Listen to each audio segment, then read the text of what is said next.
Assalamualaikum and hi to everyone. On behalf of the ICSTEM Foundation as the organizer, a warm welcome and selamat datang to all of you. Heartfelt gratitude is extended to all distinguished speakers and participants for coming and participating in this ICSTEM 2021. I sincerely hope that all of our effort in sharing and exchanging ideas throughout this conference would create and enhance public interest as well as awareness on the importance of science, technology, engineering, and mathematics known as STEM. It is hoped that everyone enjoy this virtual conference under the new norm, and may you have a delightful and fruitful deliberation throughout the conference with us. With that note, I wish all of you happy conferencing and thank you.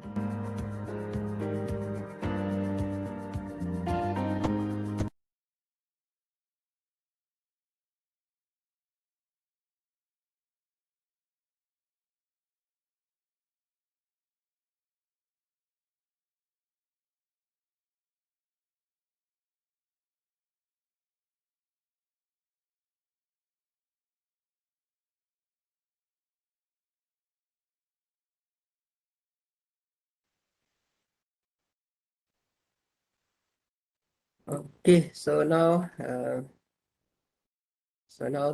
a.m. Okay, so shall we start now? Semua ready, presenter? Okay. Alright. Okay, so now I want to call upon Puan Suraini binti Bingan from SMK Bersera, okay, to present her presentation.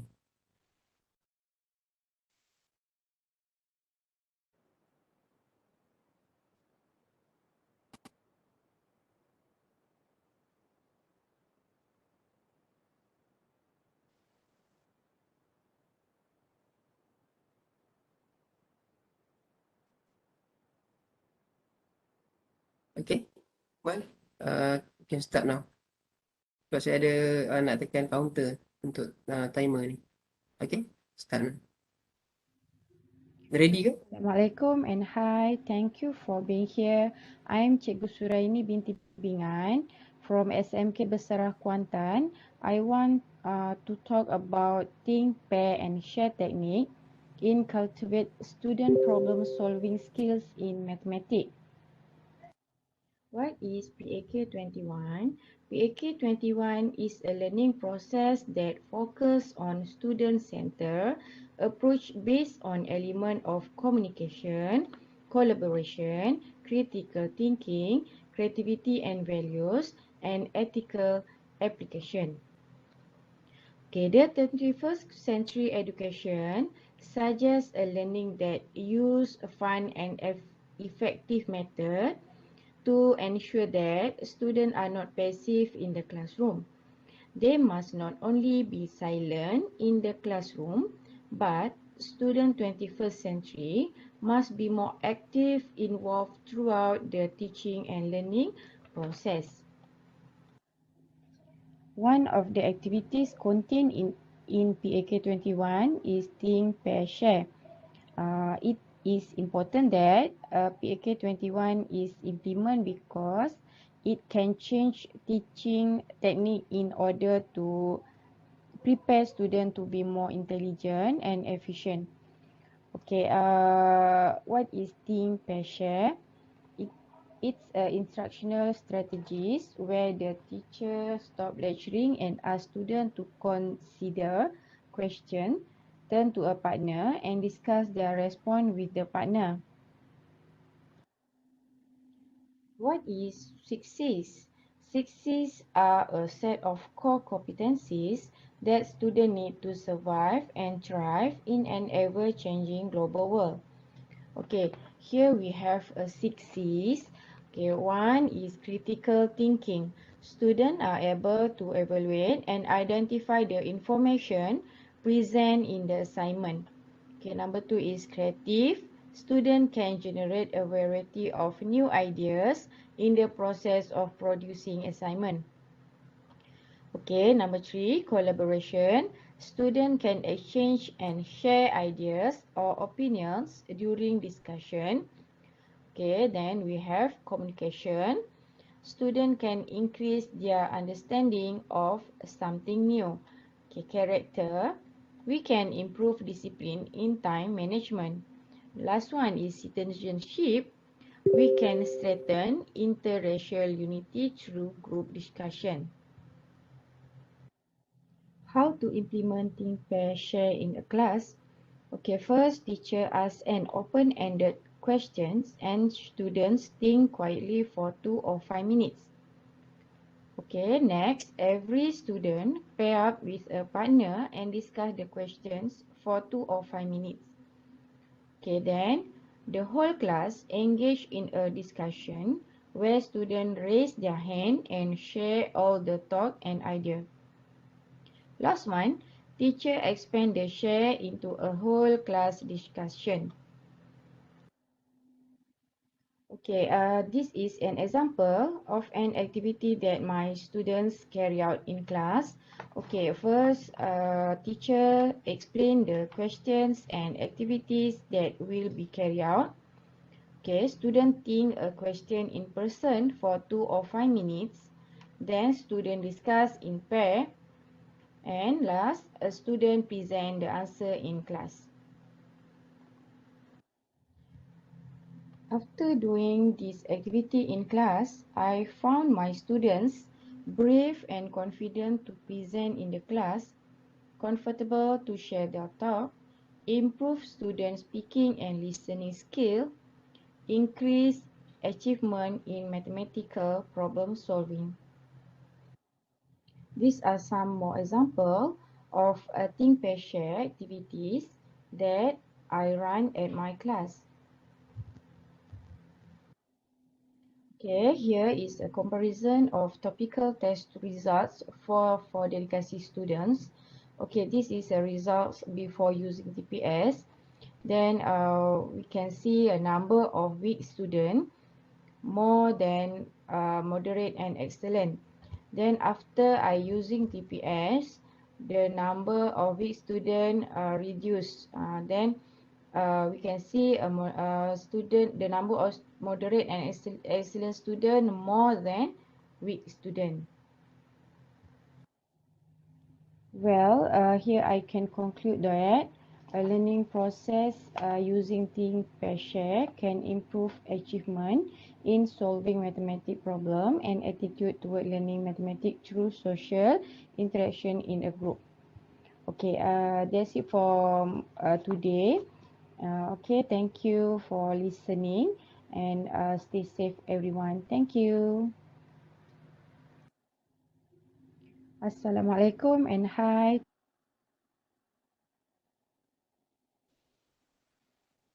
Okay, thank you to Puan Suraini. Okay, so now I will open for Q&A session, okay, among the presenter.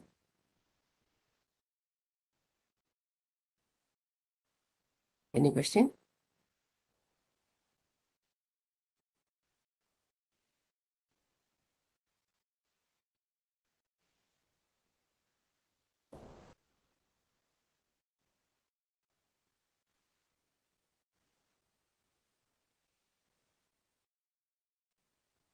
Okay, any question? No, not from me. Okay. Okay, so Paulina kan? Yeah, tapi tak ada soalan. Okay, I don't have any question. alright. Okay, so if no question, so I think I can proceed to the next presenter. Okay? Alright. So next presenter, Puanina Malini, okay, from ICSTEM2021. So Puanina, you nak greet dulu ke ataupun I nak play Yeah. video dulu? Okay. Alright. Hi Sekejap, everybody. saya nak on, sekejap, saya nak start dulu timer. Sekejap, No, I'm just greeting you. Okay. Okay, hello everybody. Assalamualaikum. As the organizing committee, I would like to welcome you and thank you for joining us. Okay, Mr. Muzamil, can you play the recorded video, please? Okay. Thank you.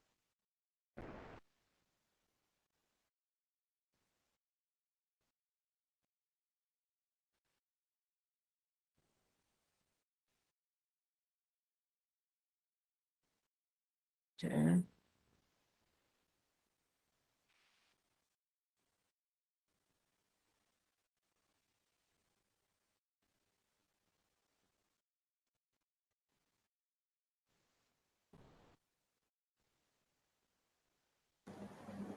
Assalamualaikum and a very good morning to the chairperson, Mr. Muzamir, my fellow presenters.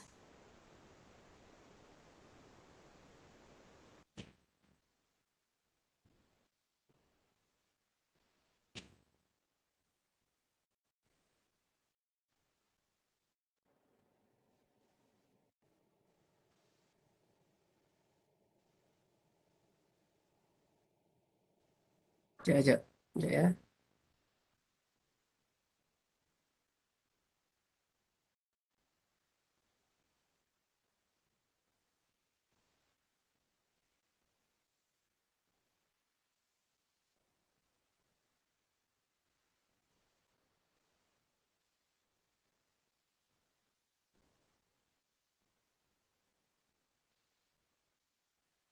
Muzamil. Kejap Nak kak. saya Minta ni lah Kak T share sebab saya nak set masa tu dia jadi ni. okey, tak apa, Jadi tak apa. macam Sekejap ya. Okey, sekejap.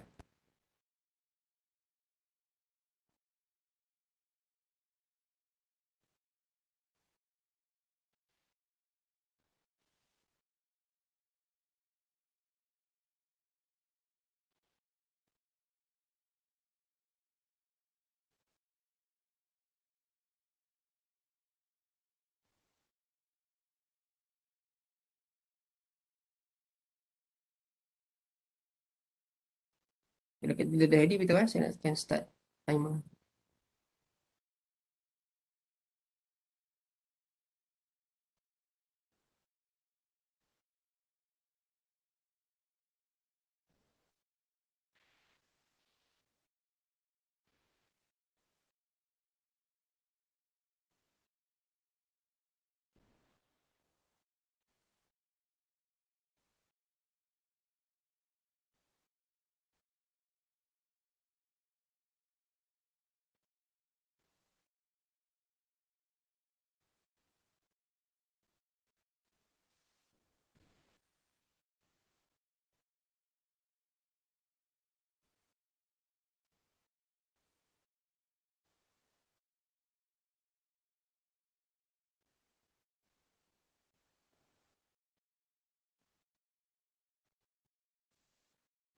Okay.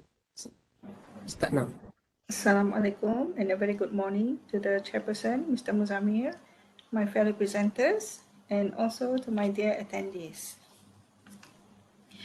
Adventuring Interland is a project undertaken by myself and my partner, Madam Noor Farahani Muhammad Nazim, who is not able to join us today because she is also hosting another presentation in another room.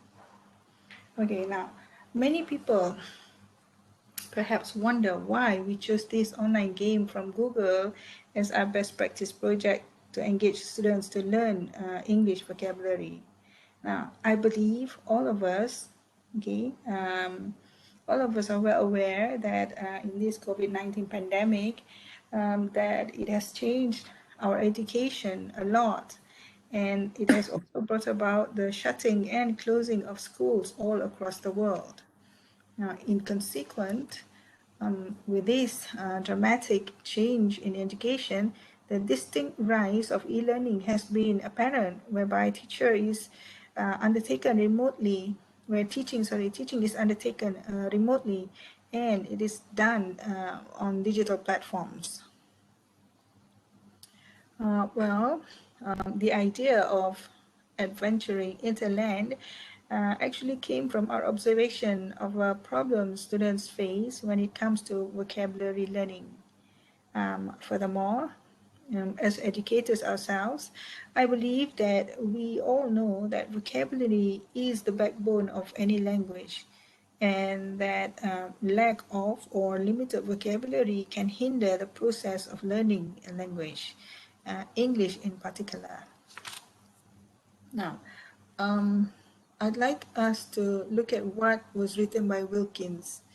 He stated that while without grammar, very little can be conveyed. Without vocabulary, nothing can be conveyed, which simply means here that a message can be understood even though you have a lot of grammar errors or mistakes, but that the same message would be lost when there is no vocabulary to use to convey the message. Thus, the reason for utilizing gamification to solve the learning of vocabulary by adopting and adapting an online game. In this case, it's Interland. And this as a tool to help in students' learning. Before I move further, let's just see what this Interland game is. I'm just going to read this. It's the introduction, or it's just the briefing of what Interland is. Interland is an adventure-packed online game that makes learning about digital safety and citizenship interactive and fun, just like the internet itself. Yeah, we know that internet is fun on its own. Here, students will help their fellow internauts combat badly behaved hackers, phishers, excuse me, oversharers, and bullies by practicing the skills they need to be good digital citizens. This idea was actually to make use of gamification concept in order to help students who lack interest and those who are not interested in learning English, especially when it comes to terms or jargons that they find difficult to understand. When students cannot understand a word or they see the words that they are not familiar with, it's a turn off to them. All right. This program or this project that we undertake actually aim to attract students to learn English via online interaction. This learning method is in the form of online game, of course. This provided a relaxed exposure as they explore and learn on their own. So we know that because this is an online learning, it is there for you to use. Therefore, students can learn anytime, anywhere, whenever, wherever, right? And also, it provides English language learning, the services, of course, online, especially in the aspect of communication by using new vocabulary. So from the programs, we see that students are able to communicate using the new vocabulary that they gain from the game just now. So that means that now they are more confident to use the words because now they know what it means and they can use it in the right context. Okay, and apart from that, of course, we also introduce a learning environment in higher education. Okay, and just to motivate students because students really love to play games, especially online games. Right, moving on. Okay, I would really like to share this quote by Dr. Marcus Becht. And I really love this quote very much. Here goes. The students of the future will demand the learning support that is appropriate for their situation or context. Nothing more, nothing less. And they want it at the moment the need arises, not sooner, not later. Mobile devices will be a key technology for providing that learning support. Now, I think by reading this, you also can find that this is very appropriate in this context, in today's context, in this COVID-19 pandemic, right? It's just something to ponder. Okay, now when I said internet just now, do you look at all these small things here? Those are internet. So when students play games, these are their friends, and they are helping their friends to combat the bad internauts. So because it is a game, therefore during the project, we did sort of like have a contest. So who gets the highest marks, they get prizes will be given to them. And the 3 schools that were involved, we actually gave them prizes for all of them. Okay, all right, moving on. Let us look at this. These are the methodology, right? Now, 4 kingdoms or levels are involved in this, are found in these interland games. But students are required to play only 2 during our project. So in these kingdoms, they were exposed to key lessons of digital safety as they advance to the next level. So they were then given 2 short quiz that are related. Now the vocabulary are relevant to the kingdoms that they have already played just now. Oh, sorry. These are the 2 kingdoms that they were required to play: Kingdom, Kind Kingdom, and also Tower of Treasures. Okay. Now, before I conclude, I would like to share the past research findings regarding online gaming. So let's look at the first one. Nation and Lam, they both found that learning new vocabulary needs 5 to 16 exposures, in which playing games involves repetition that enables students to retain new words.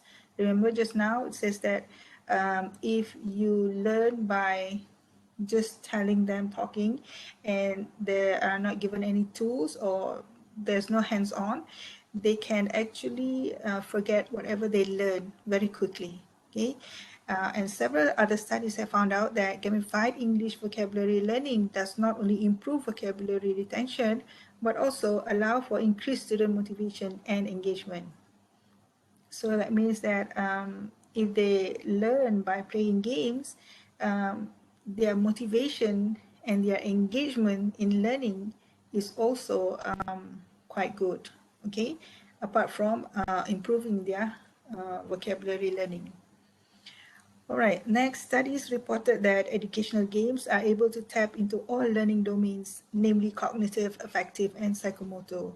So playing games does not only tap into one cognitive or one domain, but all 3 domains simultaneously.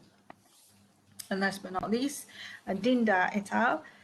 Stated that, or found that, both gamified cooperation and gamified competition elicited equal amount of interest and enjoyment toward tasks given, as made evident by similar task effort and learning outcomes.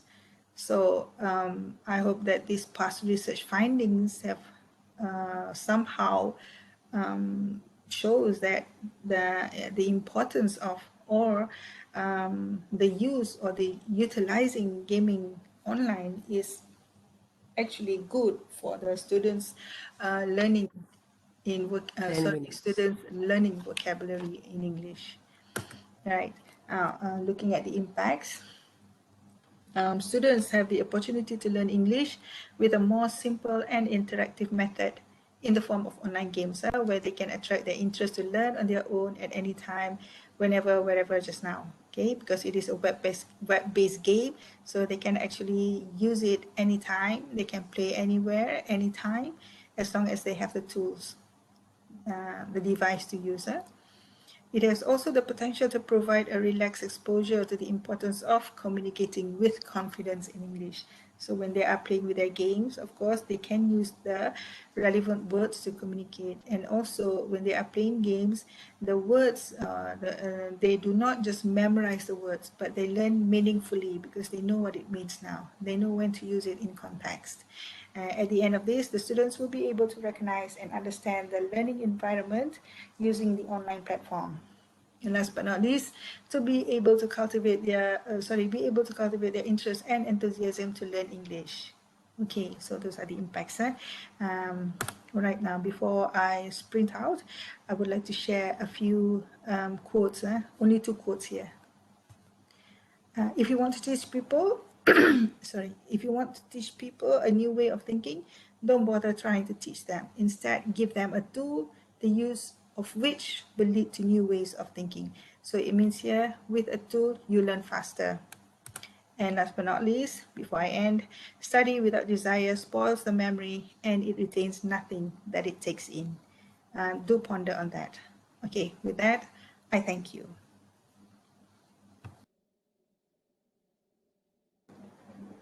Assalamualaikum.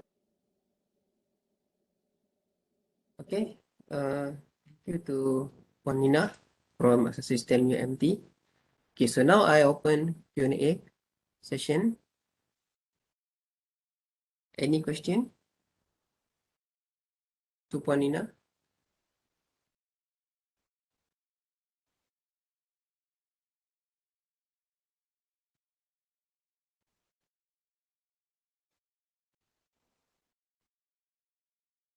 No question. Okay, I have a question to Puan Nina. So Puan Nina, that's a game free or student must buy like a typical game? It's a free game. You can just search it on Google and you'll find the game. So anybody can play the game. You don't even have to register or anything. Okay, so from the next level to next level, so all free lah. Yeah, No, it's free. It's all free. And it's fun. You can try it. Okay, thank you, Puan Nina. All right. You're welcome. Thank you, Samir. Okay, so if no question, so I think we proceed to the next presenter. Okay, so next presenter, Mr. Akmal Arif from SK Lembah Jaya Selangor. Okay, so Mr. Akmal. Assalamualaikum warahmatullahi wabarakatuh. Okay. Mr. Akmal, kita akan share kan you punya video kan? Ada, saya share sendiri. Sekejap saya nak start timer dulu. Okey.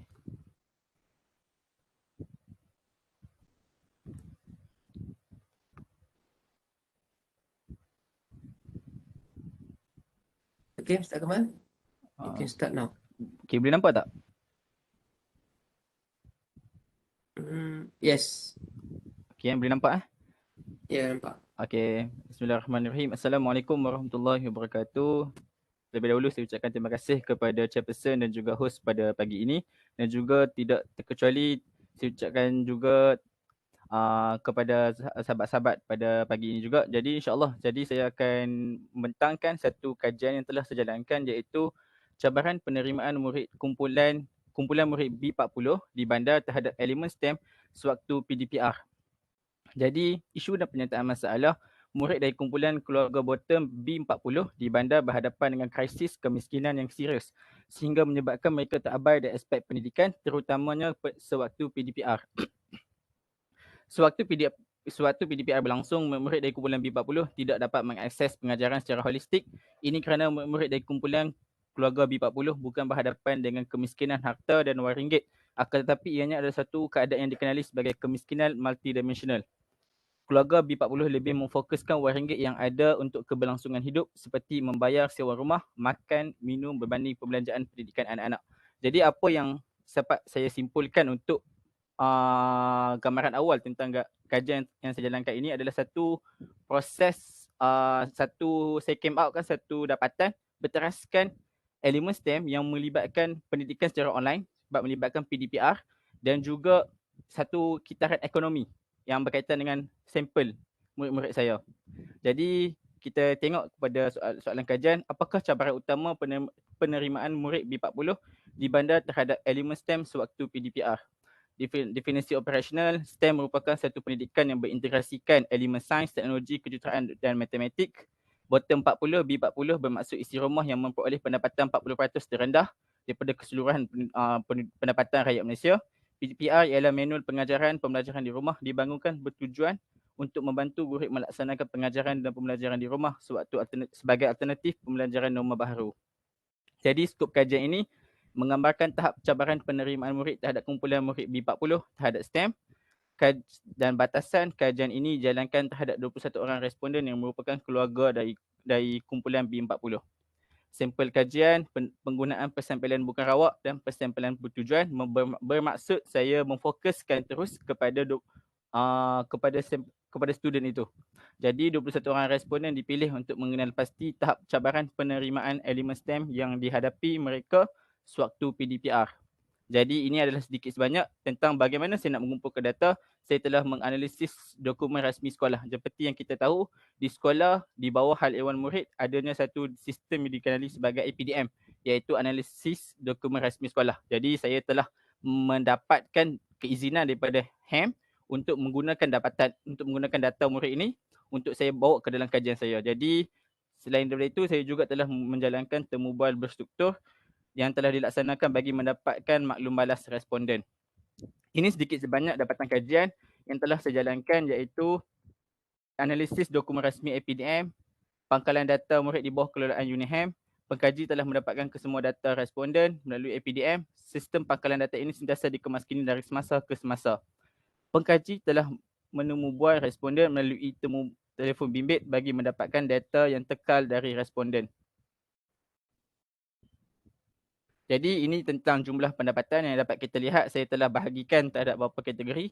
Dan apabila kita sebut tentang pendapatan, bila kita sebut tentang suatu nilai statistik, suka saya untuk tertarik dengan satu dapatan yang dikeluarkan oleh Jabatan Perangkaan Malaysia. Sebab apa-apa tentang statistik, kita akan rujuk kepada Department of Statistics of Malaysia. Jadi apa yang ditulis oleh Jabatan Perangkaan pada 2020, yang latest, yang terbaru, mengeluarkan PGK, iaitu paras garis kemiskinan yang di unjuran paras kemiskinan di Malaysia, kita adalah pada tahap RM2,200. Jadi seperti yang kita tahu, sebagai seorang guru, kita kena tahu selidik data anak murid kita, iaitu datang daripada sosioekonomi yang bagaimana. Jadi bagaimana pendapatan, apakah pendapatan ibu bapa mereka. Jadi apa yang dapat saya simpulkan, kita dapat lihat bahawa kebanyakan murid-murid ini datangnya daripada kumpulan yang di bawah PGK yang ditetapkan oleh Jabatan Perangkaan itu. Jadi itu yang sepatutnya kita sebagai guru-guru di Malaysia ni kena take note, kena cakna terhadap sosioekonomi anak-anak murid kita. Jadi ini tentang jumlah pendapatan, dan ini adalah pendapatan per kapita, purata bulanan isi rumah. Ini juga sumber daripada APDM. Jadi temu bual berstruktur bertujuan. Masalah kemiskinan di bandar menjadi salah satu faktor yang menyumbang kepada pencapaian dan penerimaan murid terhadap akses pendidikan. Okey, seperti yang kita tahu, inilah masalahnya, dan pelajar-pelajar miskin yang kekurangan sumber kewangan mungkin terpaksa membantu ibu bapa dalam mencari rezeki bagi menambah pendapatan keluarga mereka. Jadi seperti yang kita tahu, dalam kita diuji dengan COVID-19 hari ini, ada anak-anak yang telah kehilangan ibu ayah. Jadi ada yang tempat tu diganti oleh anak-anak untuk mencari rezeki dan sebagainya. Jadi ini juga salah satu faktor yang menjadi penyumbang kepada ekonomi keluarga tersebut. Jadi anak-anak yang dibesarkan oleh ibu tunggal yang berhadapan dengan kemiskinan akan cenderung untuk berhadapan dengan masalah penerimaan terhadap akses pendidikan. Jadi mereka berhadapan dengan kemiskinan multidimensional seperti yang saya katakan awal tadi. Jadi bagaimana mereka nak meletakkan pendidikan ini sebagai item yang pertama, sedangkan mereka perlu tentang makanan, pakaian, tempat tinggal. Jadi semestinya pendidikan ni akan diletakkan sebagai item keempat atau kelima dalam sudut prioriti mereka. Jadi ini menyebabkan akses penerimaan pendidikan juga mereka semakin terabai. Jadi faktor saiz keluarga yang besar turut mempengaruhi keluarga B40 di bandar, di mana anak-anak mereka tidak dapat memperoleh pendidikan yang sempurna, terutamanya sewaktu PDPR. Perpecahan keluarga turut menjadi cabaran kepada anak-anak di dalam keluarga berkenaan yang membawa kepada halangan mereka untuk mendapat akses pendidikan yang sempurna. Keluarga dari kumpulan keluarga miskin lebih cenderung untuk menggunakan wang mereka bagi membiayai keperluan kehidupan yang lebih penting berbanding dana pendidikan anak-anak ni. Seperti yang saya katakan tadi, mereka akan meletakkan dana pendidikan ni sebagai prioriti yang keempat, kelima atau yang keenam, bukan sebagai yang pertama atau yang kedua, sebab mereka lebih mengutamakan tentang keperluan kehidupan itu. Jadi kita tak boleh salahkan mereka. Jadi ini adalah realiti sebenar yang dihadapi. Jadi kesimpulan yang dapat saya katakan di sini, golongan bersifat kekurangan terhadap multidimensional menjadikan miskin bandar itu menjadi sesuatu yang kritikal kepada pembangunan pendidikan anak-anak. Masalah kekurangan peranti teknologi yang dihadapi oleh murid golongan B40 menyebabkan murid tidak dapat memperoleh bahan STEM yang dimuatnai oleh guru. Okey, ini seperti yang kita tahu pada peringkat awal PDPR dilaksanakan, kita sedia maklum bahawa KPM, Kementerian Pendidikan Malaysia, melancarkan tiga jenis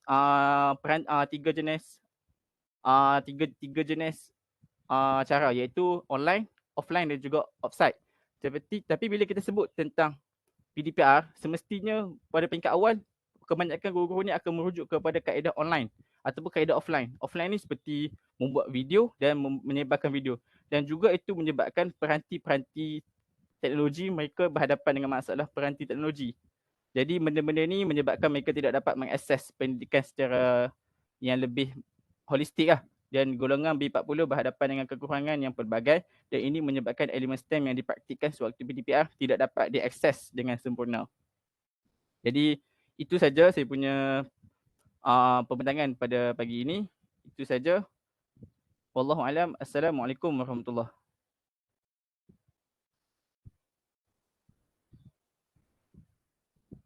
Okay, terima kasih. Thank you to Mr. Akmal. Okay, right. Okay, okay, so good data. Okay, so I want to open Q&A session. Okay, so any question to Mr. Akmal?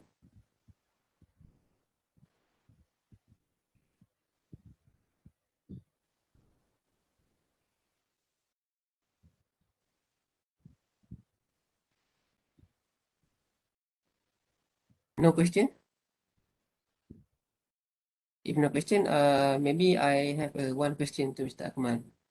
So, Mr. Akmal, you have shown to us the bar chart, isn't it? Yes. The bar chart is from your school or from KPM? From I think maybe from government. Oh, That the salary, okay? The bar chart tadi tu.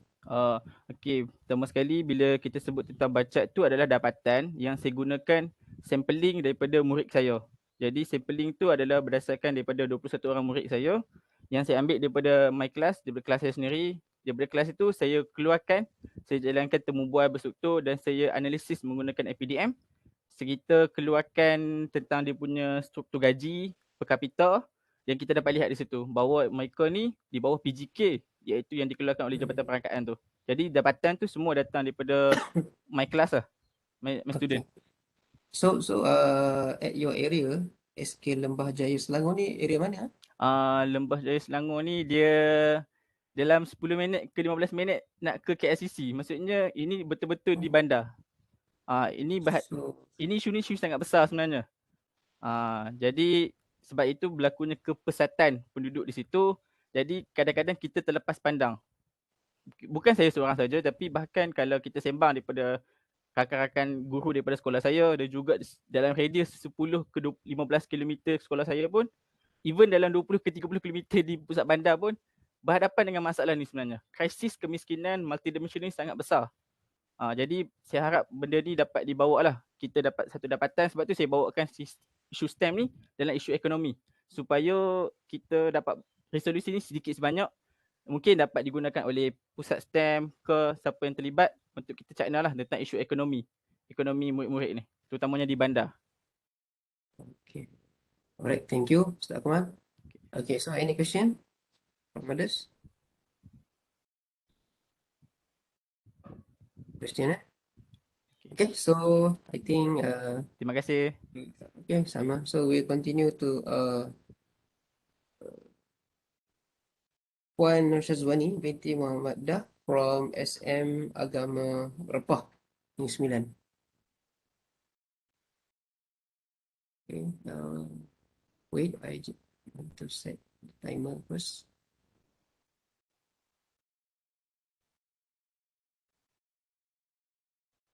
So, Puan Syazwani, you share by your own or?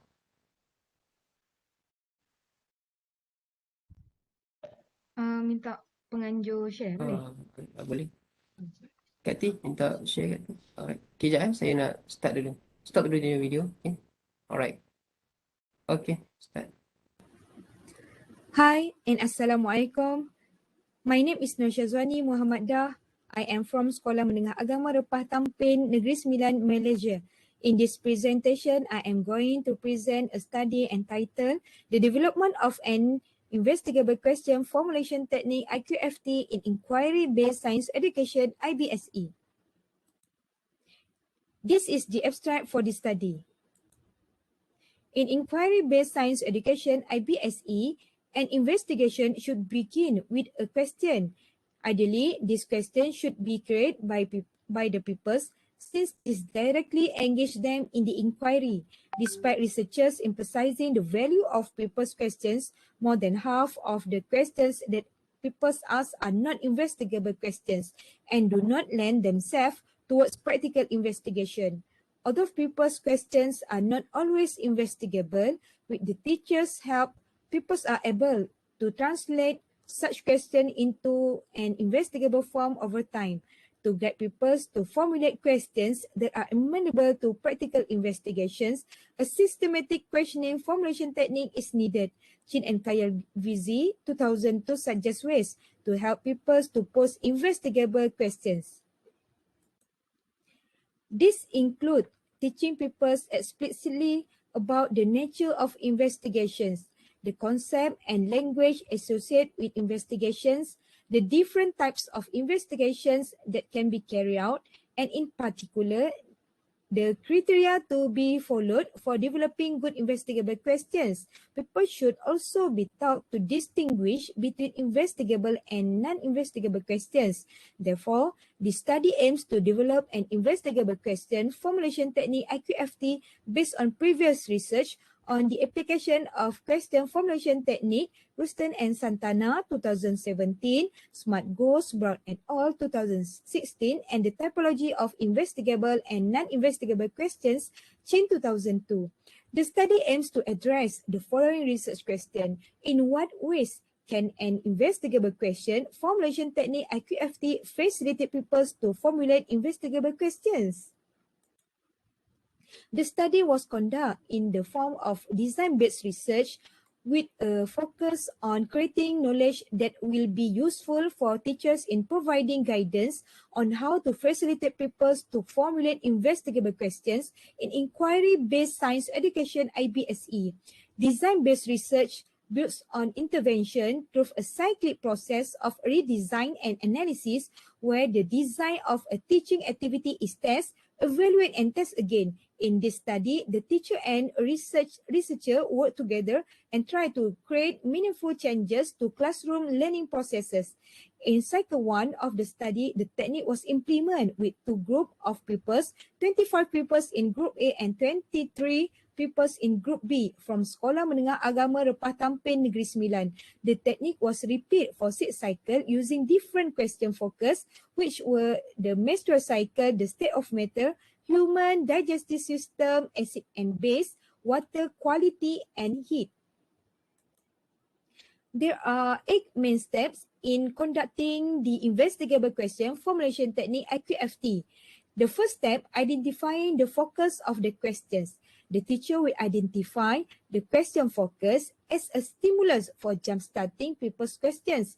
This can be achieved by using a short statement or a visual or oral aid in any medium or format that can stimulate people's thinking. For example, in previous studies, ice was used as a stimulus. People make observations on the ice placed in a beaker. Step 2, introducing the rules. The rules are ask as many questions as you can. Do not stop to discuss, judge, or answer any questions. Write down every question exactly as it is stated and change any statement into a question. Step 3, people constructing questions individually. People will generate questions and the teacher will remind them to make sure to follow the rules and to number each question they produce. In the step 4, sharing and compiling questions. Pupils will be divided into groups of 3 to 5 pupils. Each group needs a pupil to serve as a leader to write down the question produced by all team members and manage other tasks. In step 5, introducing the SMART rubric to pupils. The teacher will introduce the SMART rubric to pupils to enable them to identify investigable questions. SMART refers to specific, measurable, achievable, relevant, and timely.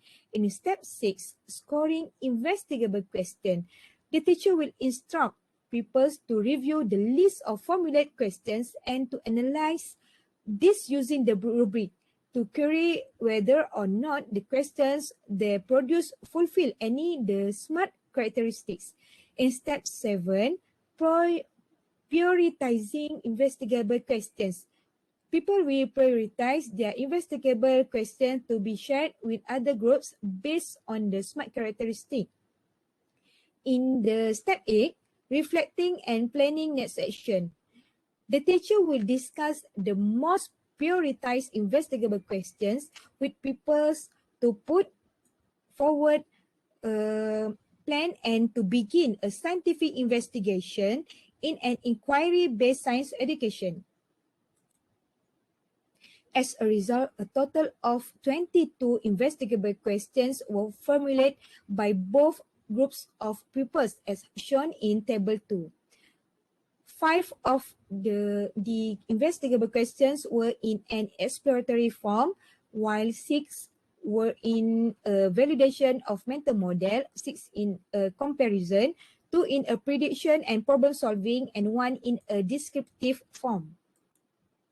The majority of the pupils formulate investigable questions in the form of comparison and validation of mental model.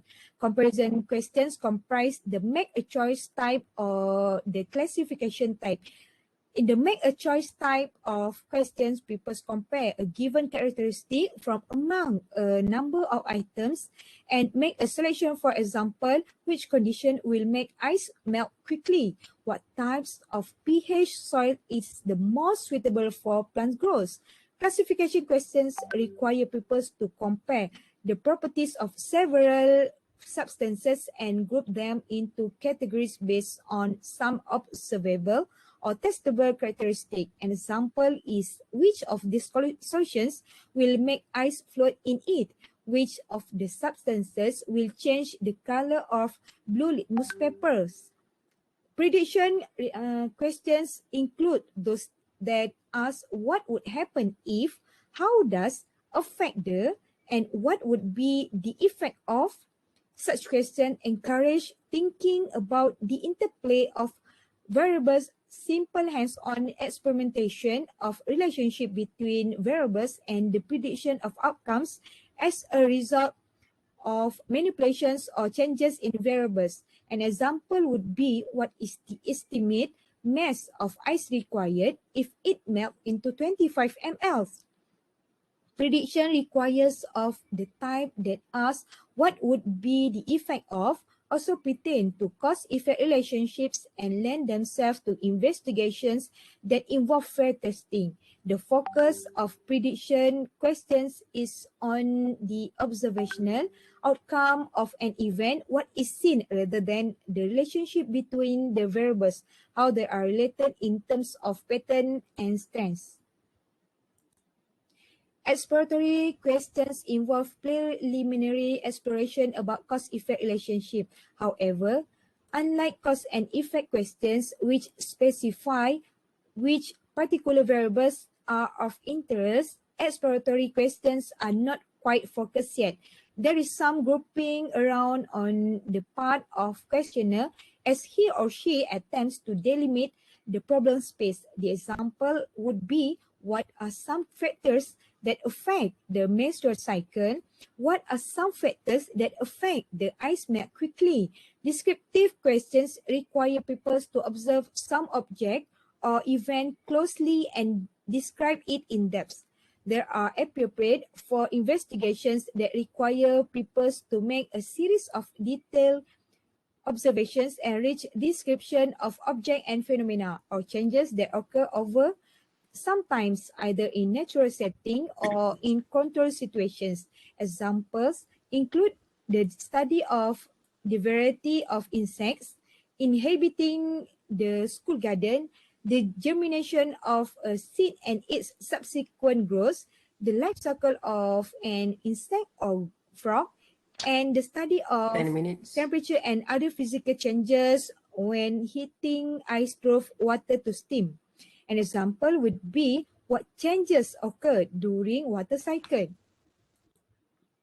Problem solving questions of can you find a way to invite people to integrate and apply their knowledge in new and creative ways to solve a problems. For example, how to identify and distinguish the pH of the three unknown solutions requires people to devise a method or procedure to solve a given problem. The questions in this problem-solving category seek a feasible method of implementation. The category validation of mental model is an extension of the investigating models category of Watson, Goldsworthy, and Wood Robinson 1999 in that pupils test their mental or conceptual models against some evidence, and this may lead on to one or more of the preceding types of investigations. Such questions stem from people's quest for understanding something puzzling and their desire to explain why something happens or how something works. To explain such phenomena and test or validate if their mental models are tenable, pupils carry out an investigation and check for the goodness of fit between their postulate models and the evidence obtained. To carry out such an investigation, the mental model postulate should lend itself to some hands-on activity which provide that data for pupils to check for congruence between the evidence and their model. An example would be how can the menstrual cycle be modeled using a series of concrete materials? How can the digestive system be modeled using a series of concrete materials? To answer this question, people might work on designing an artifact that shows how the digestive system are about. Okay, 12 minutes. As a conclusion, in this study, we developed investigable question formulation technique, IQFT, as a way to support pupils to formulate investigable questions. Formulating investigable questions may be difficult, but it certainly is not impossible. The key is hidden in the word skills. The pupils should practice the technique over a period of time. The study concludes that question focus is influenced how many investigable questions pupils were able to formulate. Therefore, future study could explore the potential of abstract question focus can facilitate pupils to formulate investigable questions. With that, thank you very much. Okay, thank you to Cikgu Syazwani. Okay, so now I will open Q&A session. Okay, any question from others presenter?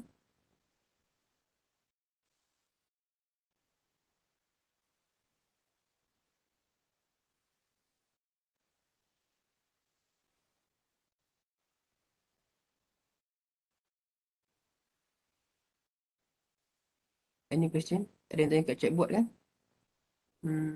Ada. Okay, so Cikgu Syazwani, so from your table, so you present two group, isn't it? Student A and student B. Group A and group B, isn't it?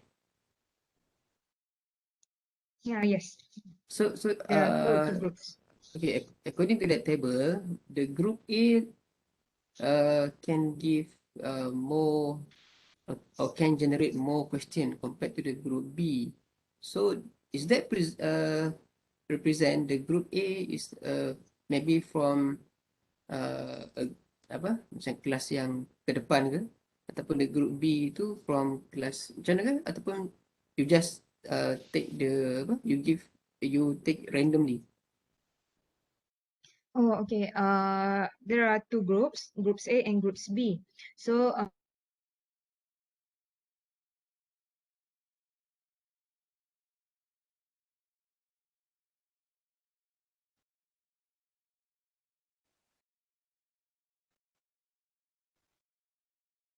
have low achievement also. So in that class it is randomly. They are just divide. Class A is boys and class B is girls only. Class A is boy, class girl is B. That class So, is from Tafis. So they oh, the school change divide them with their genders. so looks like the boys can come up with more idea lah compared to the girl. Yes. Yeah, maybe girl tu malu kot, saya rasa lah, saya rasa kan. Okay, good. Yes. Alright. Malu. Okay. Okay, so any idea, any question from others? No. So if no question, so I think we can proceed. Dr. Ulul from ICSTEM. Okay, Dr. Ulul. Okay, Assalamualaikum. I will share the slide, the video myself.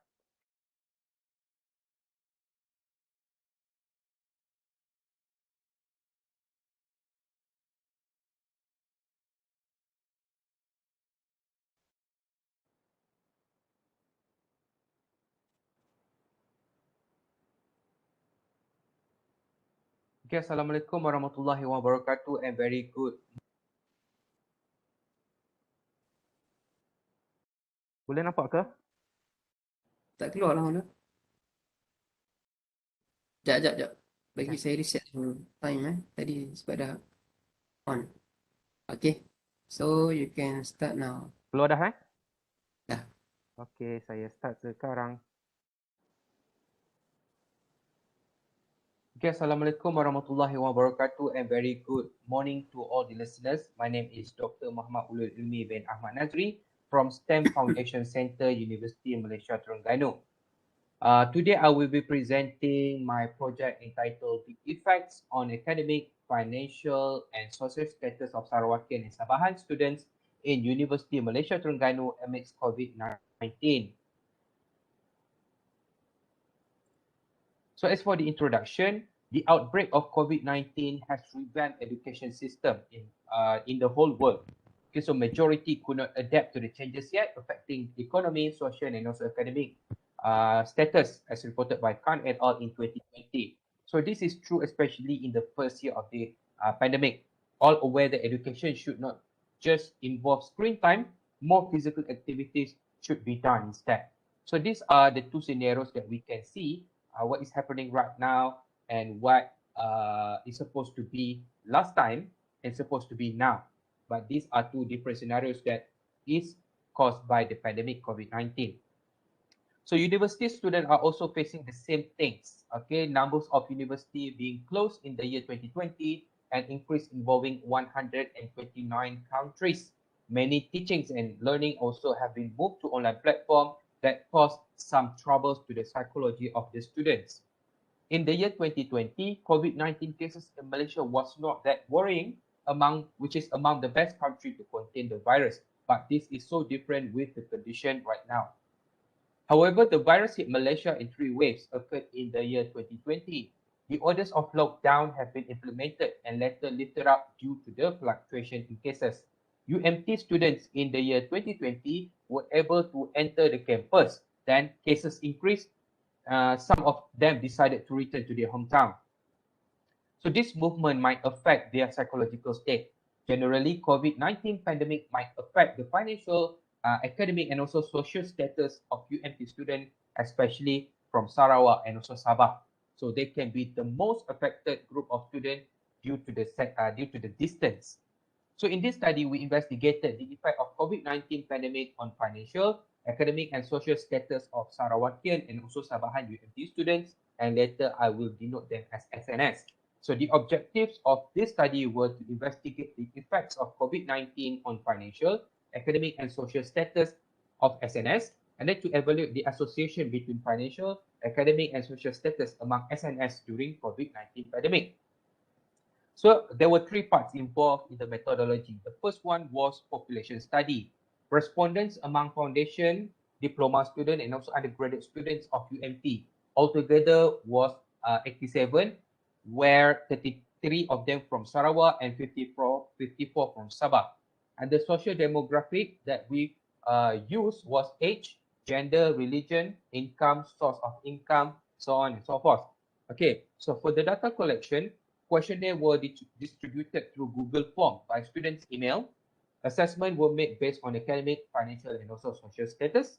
And the score was employed Likert type scale 1 until 5. So for the data and statistical analysis, percentage for every parameter in social demographic were calculated. Mean score and SD for every status was obtained, and then the analysis of association between the status was conducted by using Pearson's correlation.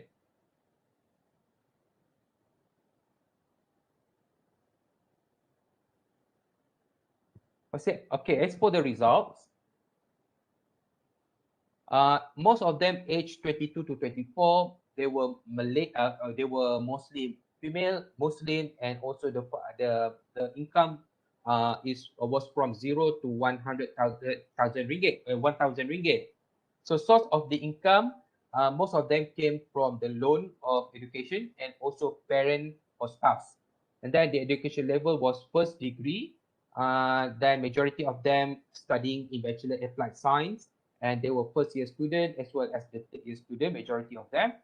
So the state majority of them came from Sabah, and race in Sarawak of SNS was Chinese, while in race in Sabah was Bugis as well as Bajau.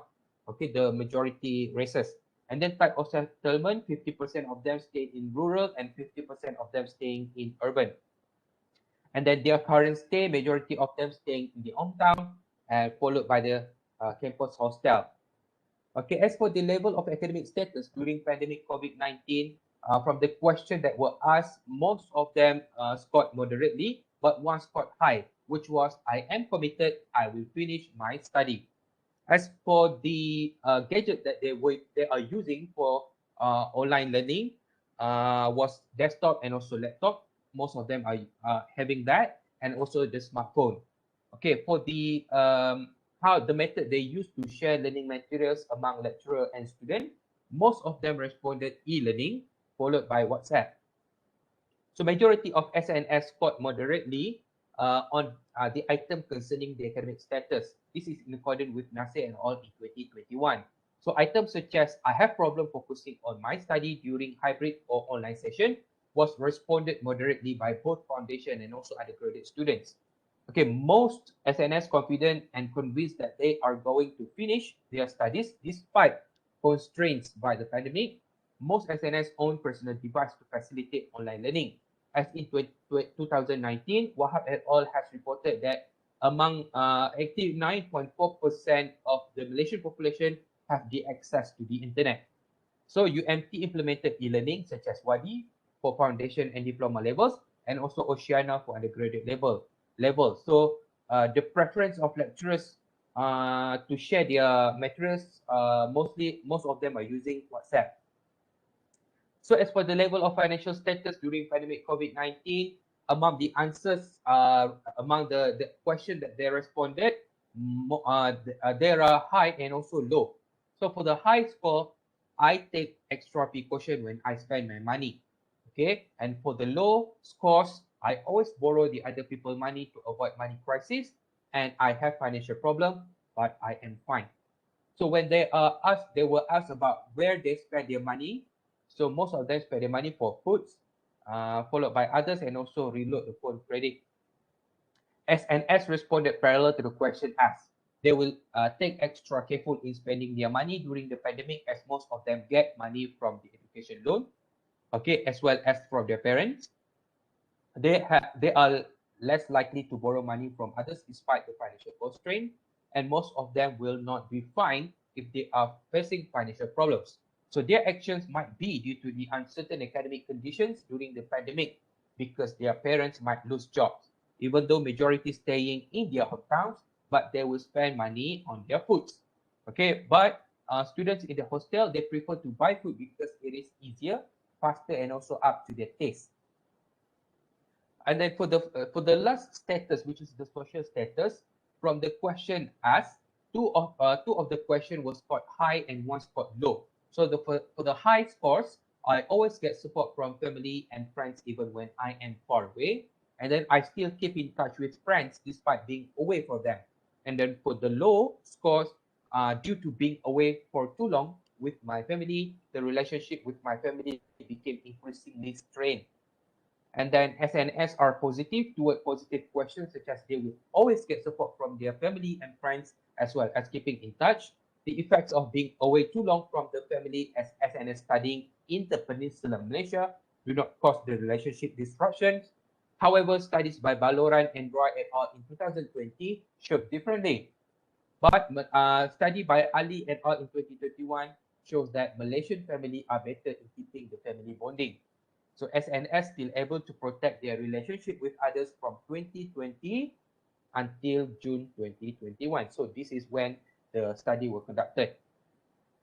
For the Pearson correlation, there were positive correlation between social status and also financial status. So this suggests with less problem in financial among SNS, less social distress occur among them.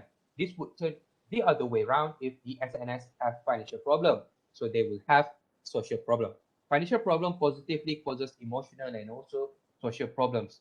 However, with less financial and social problems among SNS, academic status seem not affected with it. This is probably due to the condition of SNS that need to face online learning during the pandemic. As reported by Muhammad and Kainat in 2020, online learning caused trouble in developing countries. This is probably true to Malaysia as well. So as for the conclusion, COVID-19 pandemic does not give any impact on any of the status because it is assuming SNS do not have a significant financial problem. However, if they do, social status will be positively affected.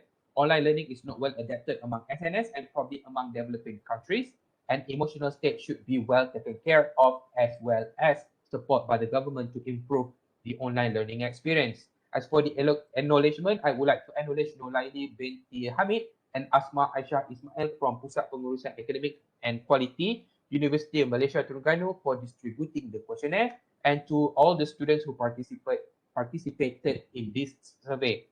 So this is the list of the reference, and with that, I would like to thank you for listening. Okay, thank you, Thank Dr. you. Ulul. Okay. Okay, now Assalamualaikum warahmatullahi wabarakatuh and very good morning. Ulul, can you speak louder?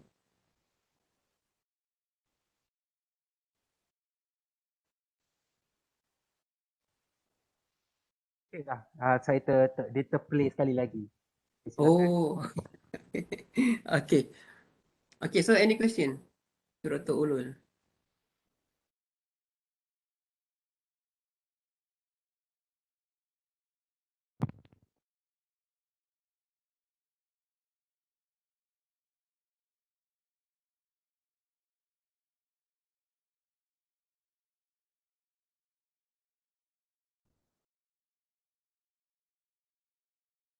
Any question?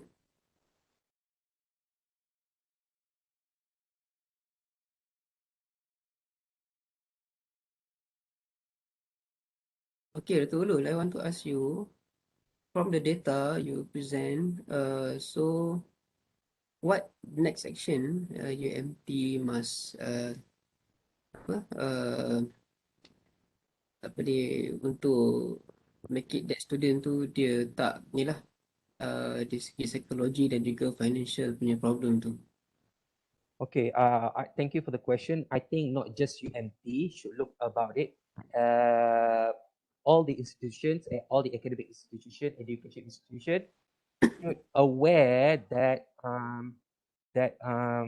apa? Your question was should aware that students when they are in their hometown, they probably might have trouble, especially those that are living in the rural area. They of course have problem with internet connection, and they cannot own a device to do their study.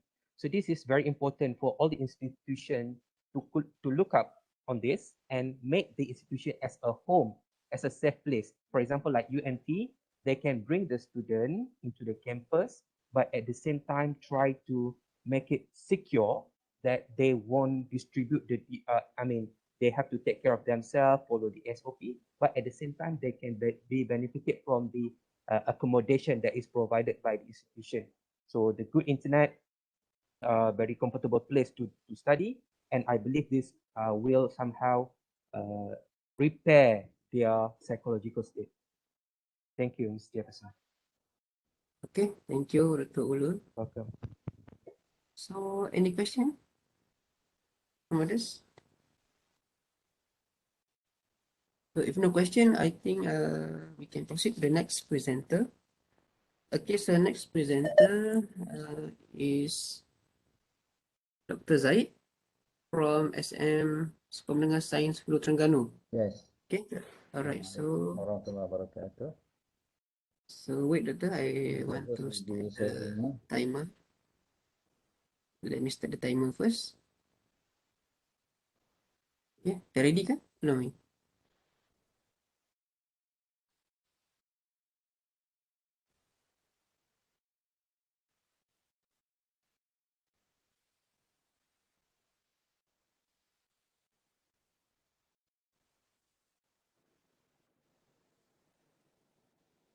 Assalamualaikum warahmatullahi wabarakatuh. Okay, my name is Dr. Muhammad Zaid bin Ismail from SM Science Hulu Terengganu. So my topic is evaluation of STEM program implementation in fully residential school. So these are table of contents of my research.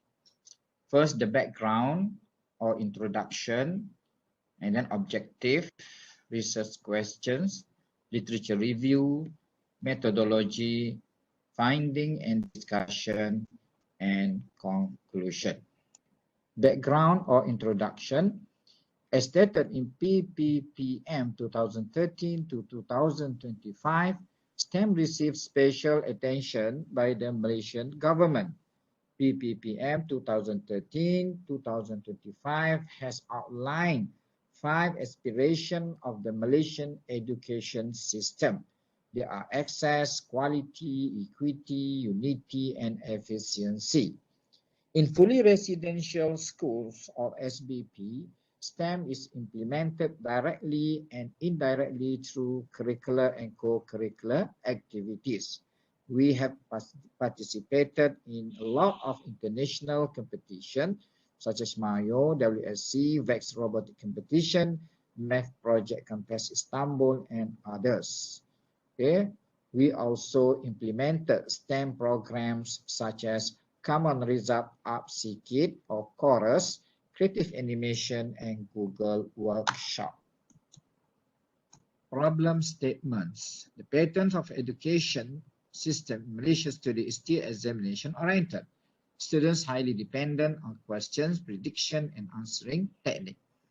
So, as a result, student achievement in the international examinations such as TIMSS and PISA is still low, and poor performance in TIMSS and PISA is a result of unsuitable teaching and learning strategies in science and mathematics. According to Abdullah et al. 2017, this problem is also associated with the Malaysian students who lack of thinking skills and are weak in problem solving. The objectives of the study are to identify the level of academic achievement of SBP students after attending the course workshop, to identify the level of teacher skills in creative animation, to identify the level of teacher skill in using the Google Classroom application, to identify students' attitude towards STEM subject after attending the course workshop, to identify teachers' attitude towards the use of animation application, to identify teachers' attitude towards the use of Google Classroom application, and to identify the level of motivation of students towards STEM subjects after attending the course workshop. The research questions are: what is the level of academic achievement of SBP students after attending the course workshop? Second, what is the level of teacher skills in creative animation? Third, what is the skill level of teachers in using Google Classroom applications? Fourth, what is the attitude of students to a STEM subject after attending the course workshop? Fifth, what is the teacher's attitude towards the use of animation application? Sixth, what is the teacher's attitude towards the use of Google Classroom application? And seventh, what is the level of motivation of students towards STEM subjects after attending the course workshop? Literature review, problem solving skills, analytical thinking skills, and being able to be independent in performing tasks can be applied through STEM education. Query-based learning modules are an efficient way to boost cooperative skills based on Anjani 2018. According to Chela 2007 and Jamian et al. 2012, animation is an effective way to attract attention and potentially makes learning more interesting. And according to our et al. 2019, Google Classroom application is now growing rapidly as a tool, platform, and media in the learning process. Okay, methodology. The research design used in the study is quantitative with a survey design. The research instrument is a questionnaire. The sampling technique for chorus, we use stratified random sampling with 350 students. For animation, we use random sampling with 229 teachers. And for Google, random sampling as well with 187 teachers. The data collection, so at first we did pilot study to find the value of Chromebook Alpha. So we got for chorus is 0.873, for animation 0.932, and for Google 0.962. The data analysis, so we analyze the data descriptively. We just use descriptive statistic, and the tool is SPSS version 22. Finding and discussion. Research question 1. So what is the level of academic achievement of SBP students after attending the course workshop? So as you can see in table 1, the highest improvement percentage in additional mathematics is from North Zone, which is 32.85%. Whereas for chemistry, the highest percentage is from South Zone, which is 22.25%. The findings of the course program showed that there was a significant improvement for both subjects. This is in line with the study of Ramawati et al. 2019, who found that the average mathematics learning outcomes of students using modules were higher than students who did not use the modules. So this indicates that the use of good modules affect the improvement of students' achievement. Okay, research questions 2. What is the level of teacher skills in creative animation? So as you can see in table 2, the mean for the teacher skills in creative animation is high, which is 4.04. In terms of percentage, as you can see, the highest percentage is I gain new knowledge while attending animation workshop, but the lowest is I am able to create animation using application I have learned. So from the study, it is showed that the skills of teachers who attended creative animation workshop were at a high level. So the findings supported by Sheila 2007 and Jamian et al. 2012, who stated that animation is an effective way to attract attention and potentially makes learning more interesting and fun. So as a result of fun learning and gaining new knowledge, their skills increased. Research question 3. What is the skill level of teachers in using Google Classroom application? So as you can see in table 4, the mean for the level of teachers in using Google Classroom application is high, which is 4.34.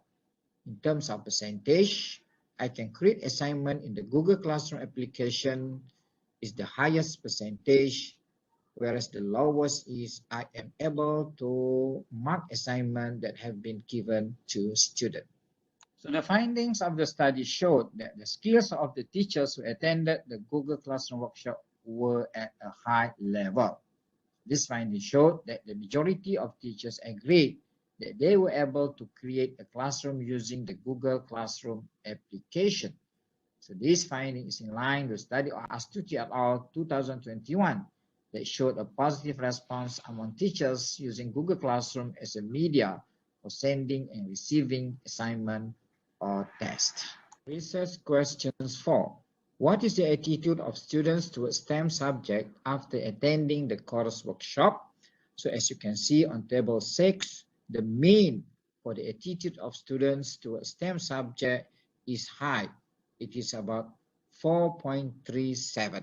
In terms of percentage, the highest percentage is I will set aside time for this subject after attending the course program, whereas for the lowest percentage is I was able to increase my confidence in answering questions after attending the course workshop. Findings of students' attitude to a STEM subject found that all items were at high level. Majority of the students found that the using of module in learning helped them most in the STEM subjects. Findings are consistent with Kabibah et al. 2017, who discovered that incorporating module-based discovery learning into the learning process is useful in improving generic science skills. Research questions 5. What is the teacher's attitude towards the use of animation application? So as stated in table 8, the average mean for the teacher's attitude toward the use of animation application is high. It is 3.86. Okay, in terms of percentage, the highest is I will share the knowledge of producing animation with other teachers, whereas the lowest I am interested in taking an advanced course related to animation. Findings related to teacher attitudes also showed a high mean value. Teachers' attitudes to sharing knowledge produce animation with other teacher peers, reflecting the positive attitudes they exhibited. The findings supported the study of Ismail et al. 2017 that found that the use of animation in teaching facilitates students' understanding of a concept that is difficult to explain. Research question 6. What is the teacher's attitude towards the use of Google Classroom application? So as you can see on table 10, the average mean is high, which is 4.21. 10 minutes. In terms of percentage of teachers' attitudes, the highest is I am excited to be able to apply the skills I learned, whereas the lowest is I feel that training is beneficial because the skills learned are relevant to the task. Most teachers have a positive attitude towards Google application and were also confident to use Google Classroom as a tool in the classroom. In fact, this GC is becoming more relevant, especially in the era of online classes that became the choice of many during the Movement Control Order, MCO, in this era of the COVID-19 pandemic. This finding is in line with the study of ICSTEM et al. 2021 that showed a positive response among teachers using Google Classroom as a media for sending and receiving assignment or tests. Research question 7. What is the level of student motivation towards STEM subject after attending the course workshop? So the average mean is high, which is 4.21. In terms of percentage, the highest percentage is I enjoy being able to solve problems related to this subject, whereas the lowest is I will choose a STEM-related career field. Findings of students' level of motivations to STEM subjects showed that the majority of students enjoy being able to solve problems related to STEM subjects. Findings are also consistent with the study that found that employing a learning module based on multiple intelligences boosted elementary school children's higher order thinking skills. ICSTEM et al. 2021. Interestingly, some students will not choose a STEM-related career field. This is because they might feel that the career in STEM is difficult and they are unable to meet the demands of their career. Conclusions. This study is a comprehensive study of the implementation of STEM program involving Chorus program, creative animation, and Google application. The objective of the study was to identify the level of student achievement in the subject additional mathematics and chemistry, and the attitudes, motivation, and skills of students and teachers toward the STEM program implemented by SBP were also identified. The main finding of the study showed that the achievement of students in additional mathematics and chemistry increased after using the Chorus module. The attitude, motivation, and skills of the students and teachers to the STEM program implemented are also at a high level. In conclusion, the implementation of STEM programs in SBP is very important and need to be continued with improvement. So this study has huge implication, especially for students and teachers in strengthening the teaching and learning of STEM subjects. Stakeholders such as Malaysian Ministry of Education benefit from this research as a guideline for developing high impact programs, particularly in the STEM field. The study, however, only included SBP students and was descriptive. Therefore, it is proposed that in the future, more comprehensive study is implemented involving all schools in Malaysia and involves inferential analysis as well as more in-depth qualitative approach. Thank you. Okay, thank you to Dr. Zaid from SM Science Hulu Terengganu. Okay, now I will open a question from attendee or from presenter. Any question to Dr. Zaid?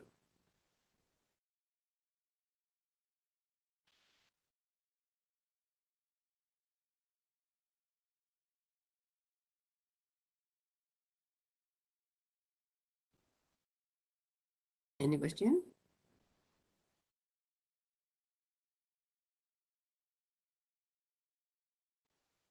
No question? Dr. Zaid? Yes. Okay, from your study, so that's data from your school, isn't it?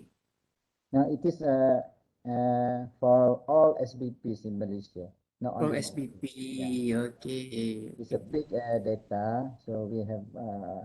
So actually, there are 3 studies in a study. So there are 3 studies there. So that's why the objective and the research question is too many. Okay, okay. So your school part of that study lah kan, sample, Yeah. isn't it? Yeah. Just I nak tanya lah.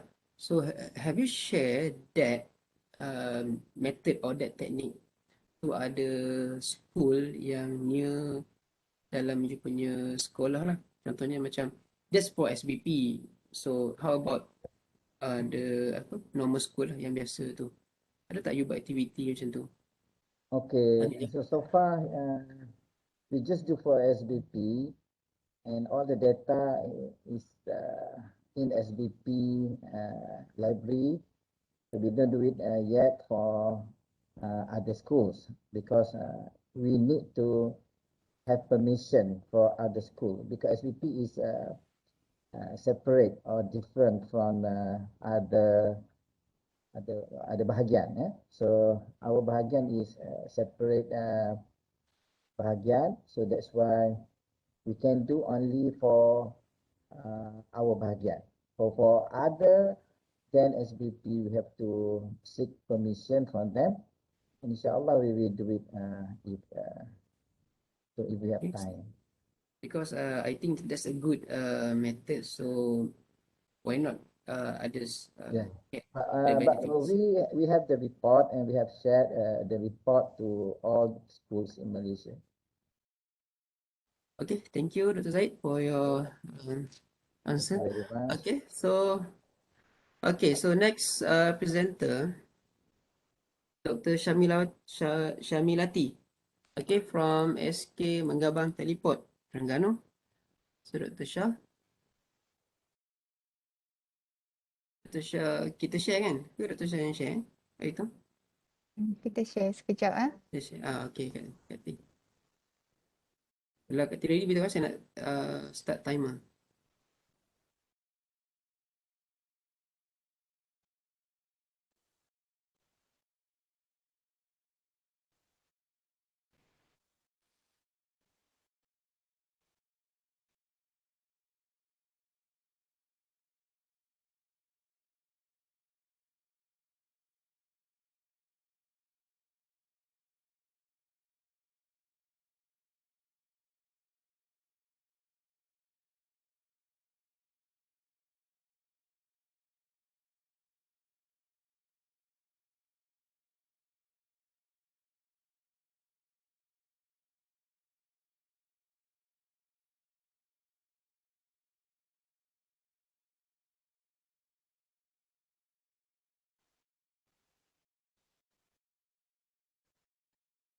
Okay. Bismillahirrahmanirrahim. Assalamualaikum warahmatullahi taala wabarakatuh and good day everyone. I'm Shamila Isman. My research is about knowledge, attitude and readiness of Kuala Nerus primary school teachers in the implementation of STEM teaching and learning process. Let's look at the table of contents. There are 4 components. First, problem statements. Second, methodology. Third, results. And 4, conclusion. Without further ado, let us move on to the problem statement. Experts in the early childhood education agree that the implementation of the curriculum innovation, such as STEM, should begin at an early age of every children, as suggested and proved in many researches and studies, which had revealed how it would build the foundation for learning and develop children's mind on critical thinking and reasoning, increase their interest in learning science and mathematics, develop curiosity, love to ask and investigate, and provide extensive experience of the natural and artificial world around them. To be precise, teachers is the most important element to ensure that STEM education could be implemented effectively, as they are the trusted agent to apply the new curriculum, who manage to bring STEM to a higher level in the education global. However, the implementation of STEM in Malaysia still at moderate level, and the teachers' application of STEM is still under satisfactory level. Research questions. There are 6 research questions. Research question number 1. What is the level of knowledge of the sciences, mathematics and RBT teachers in implementing STEM? Number 2. How is the attitude of the sciences, mathematics and RBT teachers in implementing STEM? Question 3. Are they ready to implement STEM? What is the level of the readiness shown? Next, question 4. Is there any significant relationship between the teacher's readiness with their attitude towards STEM? Question 5. Is there any significant relationship between the teacher's readiness with their knowledge on STEM? And the last question, is there any significant relationship between the teacher's readiness with their teaching experiences to implement STEM? Based on the questions, the researchers have produced 3 null hypotheses. Hypothesis 1, there is no significant relationship between the teacher's readiness with the knowledge they have on STEM and its implementation. Hypothesis 2, there is no significant relationship between the teacher's readiness with their attitude to implement STEM. And hypothesis 3, there is no significant relationship between the teacher's readiness with their teaching experiences to implement STEM in their teaching and learning process. Now let's look to the methodology. There are 4 components. Number 1, research design. This research is done by using the quantitative design through the online survey. Next, research sample and participant. The 110 respondents are chosen randomly based on the sample size of determinant scheduled by Crucci and Morgan 1970 among the sciences, mathematics and RBT primary school teachers around Kuala Nerus, Terengganu. Next, data collection method and instrumentation.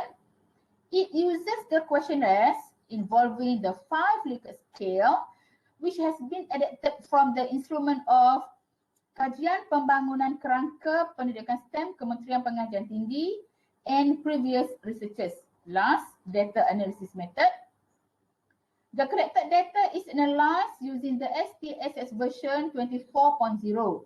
The instruments of trust index for this research is determined by the value of Cronbach alpha coefficient with about 0.987 for each construct of teachers' knowledge about STEM and 0.983 for the teacher's attitude towards the implementation of STEM, whereas 0.915 for the teacher's readiness to implement the STEM.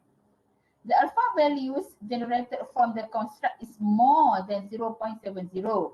Hence, the instrument for this research has a good, useful trust index. Now, we look to the results. The first result is about the teacher's level of knowledge on the implementation of STEM in teaching and learning season.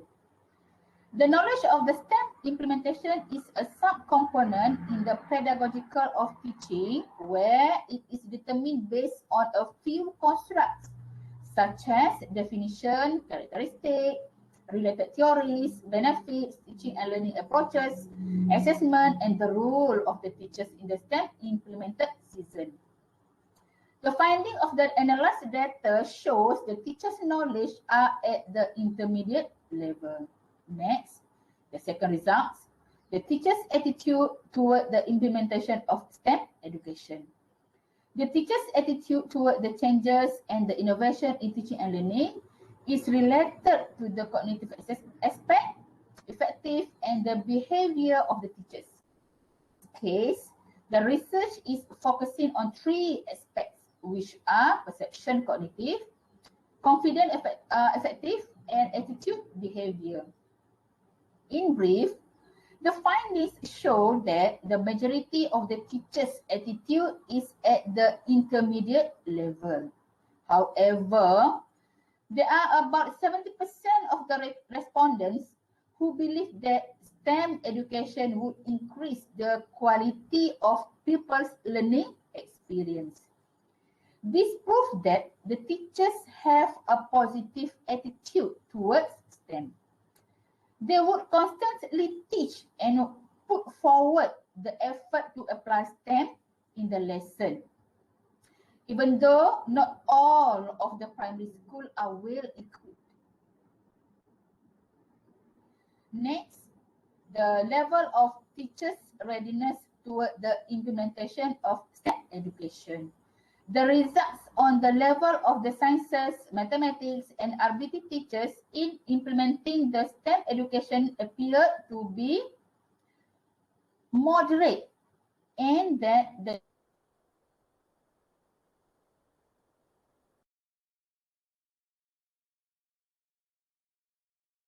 Kenapa tu?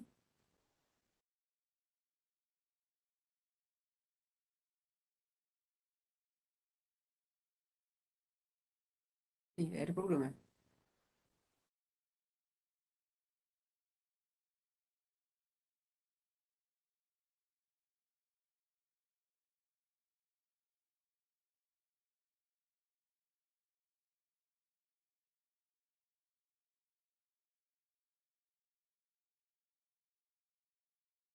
Berarti ada masalah kan untuk video tadi tu?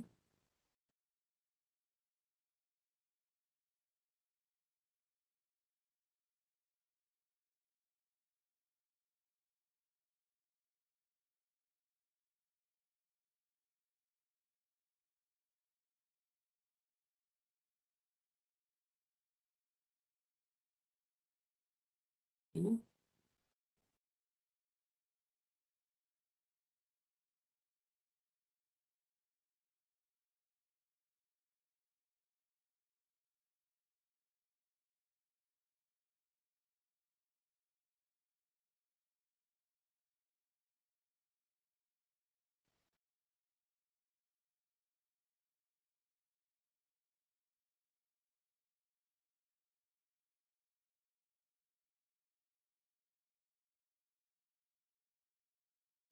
ada masalah internet ke kat team?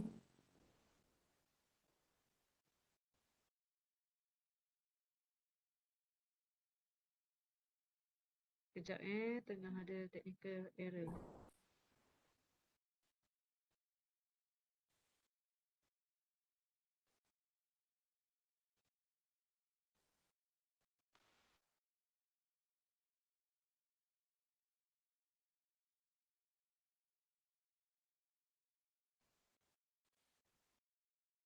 Okey ke? Boleh proceed Kak T?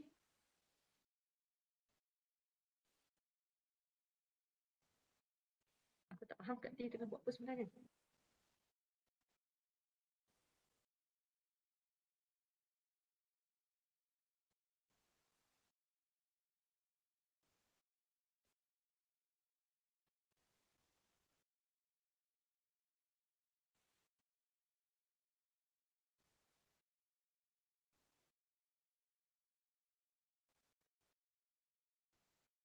Okay, doktor.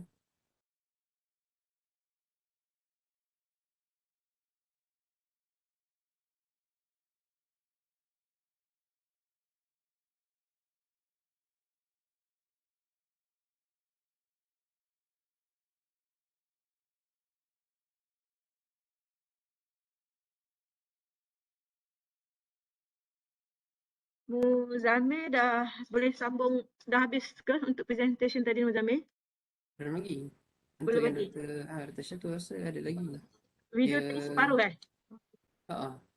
Okay, sekejap tengah ada technical error.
Ya, doktor.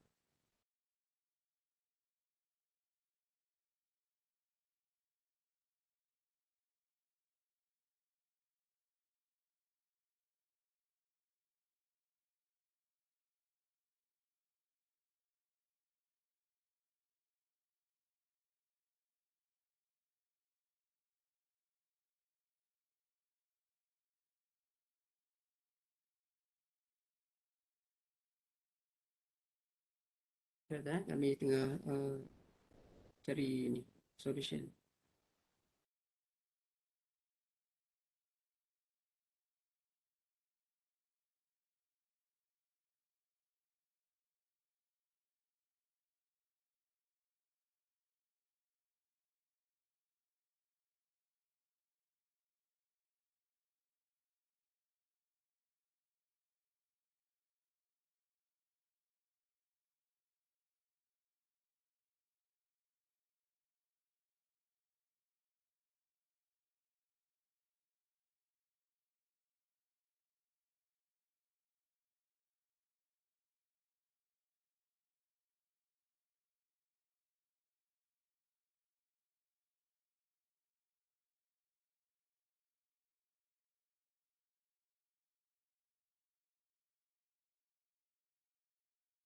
Dr. Syah boleh tak share dengan saya link video Dr. Syah tu? Ya, tak dengar Cik Muzamil. Boleh tak Dr. Syah share dengan saya link video doktor yang tadi tu, yang doktor punya? Share dalam room 3 boleh? Boleh? Okey, sekejap Pun doktor better PM lah, PM better. Ah, PM Encik Muzamil. Ya, PM tak dengar saya. doktor. Better PM Doktor Encik copy. Muzamil. Doktor copy Sekejap, link tu, apa tu DM saya personal. Okey, sekejap.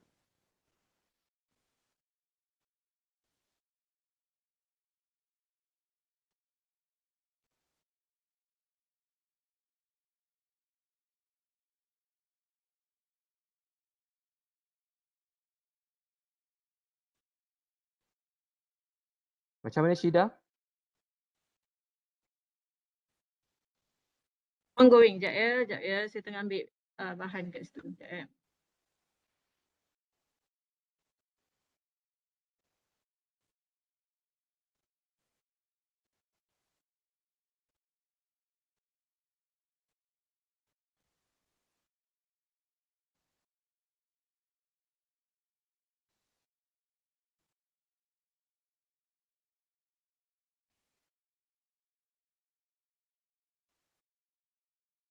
Alright,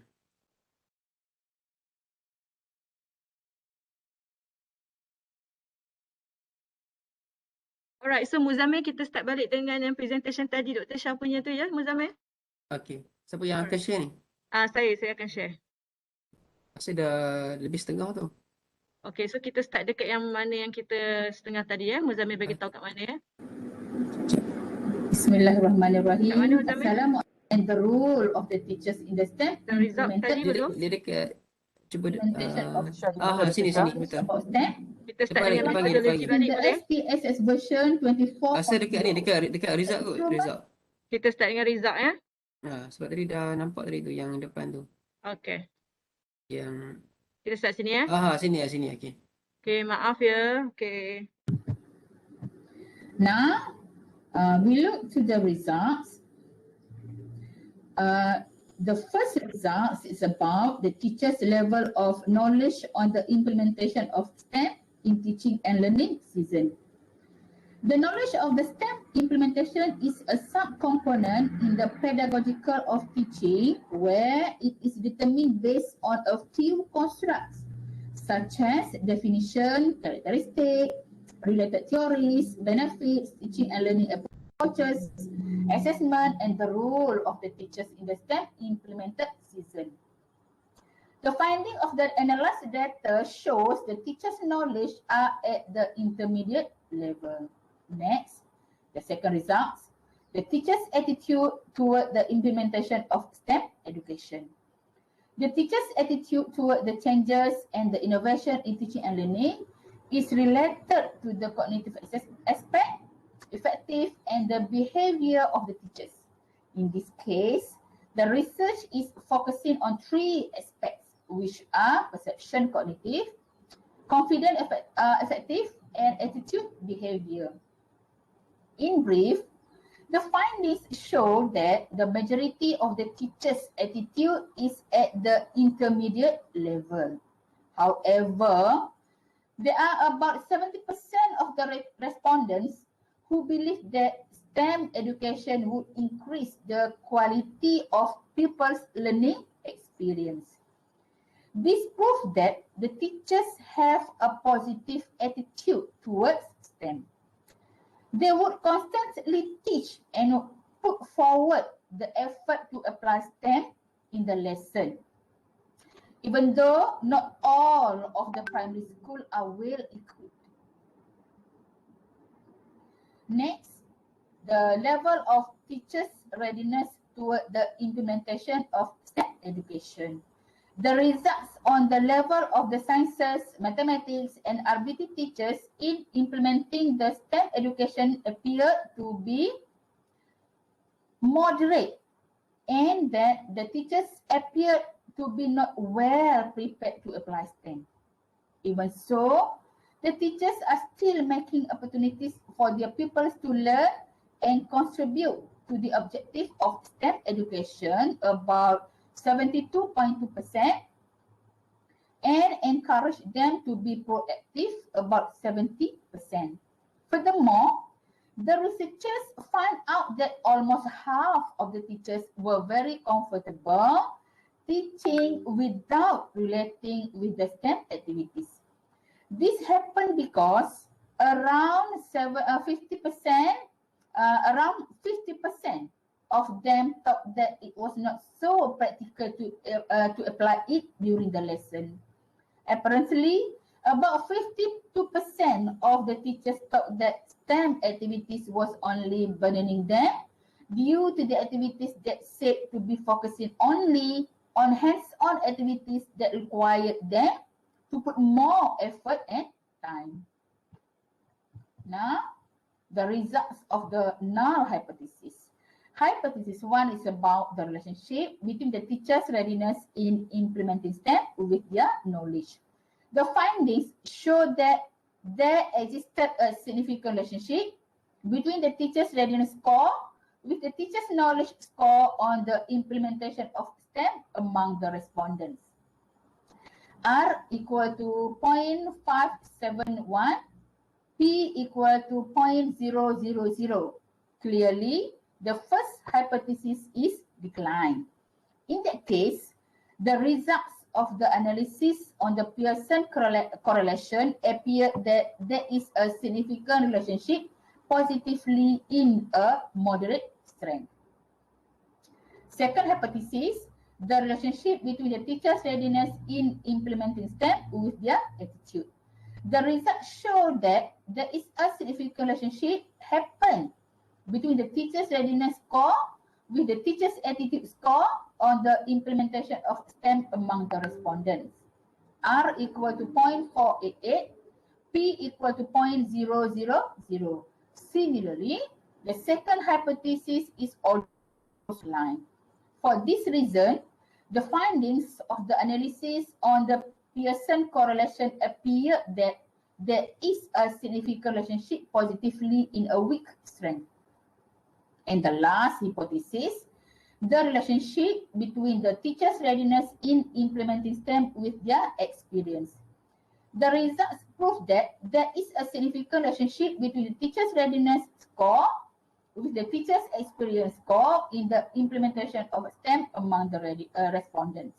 R equal to negative 0.720, P equal to 0.000. Again, the third hypothesis is also declined. The finding of the analysis on the Pearson correlation appear that there is a significant relationship negatively strong. And the last conclusion. This research proved that the implementation of STEM education of the sciences, mathematics, and RBT primary school teachers in Kuala Nerus is still at moderate level from the aspect of knowledge, attitude, readiness, even though we are already on the third phase of Malaysian blueprint, Blueprints 2021-2025. Next, they show a significant positive relationship between the teacher's readiness in implementing STEM on the aspect of knowledge and attitude, but with different strength. And there is a strong significant negative relationship between the teacher's readiness with their teaching experience. So, the knowledge, attitude, and readiness of the teachers are factors to be considered when applying certain innovation or changes, particularly in the teaching and learning. This study was only conducted among primary school teachers in Kuala Nerus. Thus, these findings cannot be generalized to all teachers. Therefore, further studies need to be conducted in all primary and secondary school teachers across the state so that the findings can be generalized. That's all. Thank you.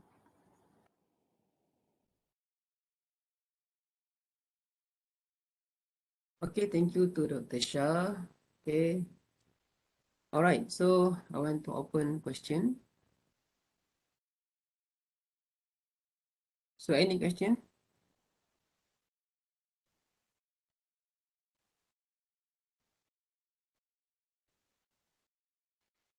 No question.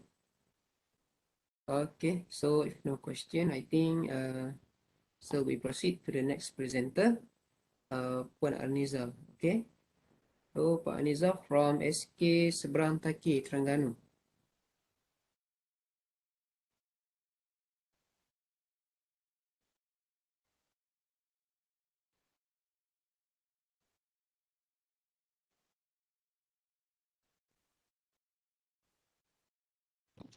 Puan Arniza share ke ataupun Host yang share kan?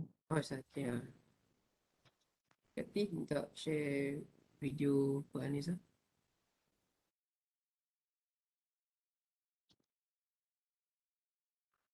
Okay, sekejap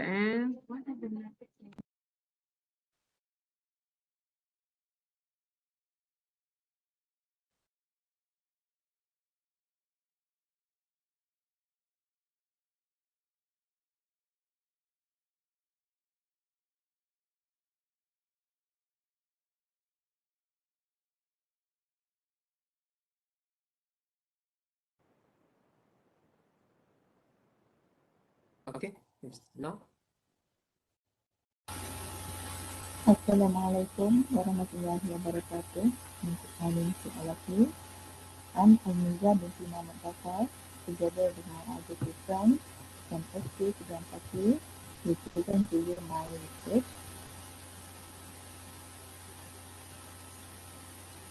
For introduction, mastery of English vocabulary to emphasis on spelling words among level 1 pupils, basically 1, year 2 and year 3. Action research at SK2021 coordinated on the relationship of STEM in language mastery and communication skills. The importance of English among SK2021 students is still at a low level. Vocabulary mastery at the primary level is implemented through the method of spelling words. A total of 114 level 1 students were involved on action research in September during PDPR last year.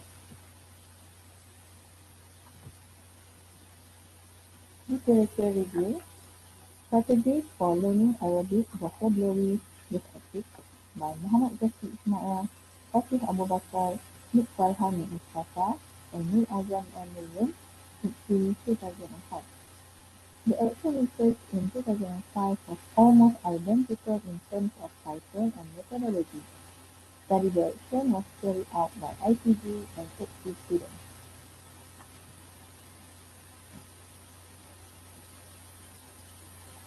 Methodology of action research. The observation method is a research method used to quantify research variables. Observation is also an alternative available in collecting information or data collection in addition to questionnaires and interviews. Through observation, the researcher can observe a subject student's behavior through the variables that have been identified. Elephant. Observation process. The implementation of activity 1 for year 1. RAT. Lizard.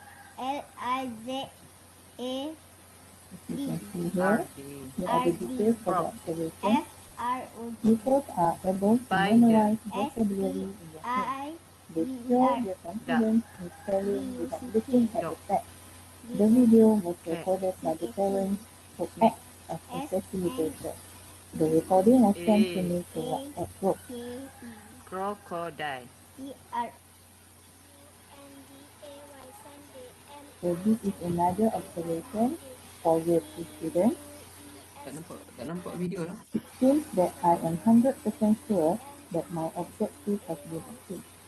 They are already good at memorizing all the vocabulary. Sekejap saya share lagi sekali ya.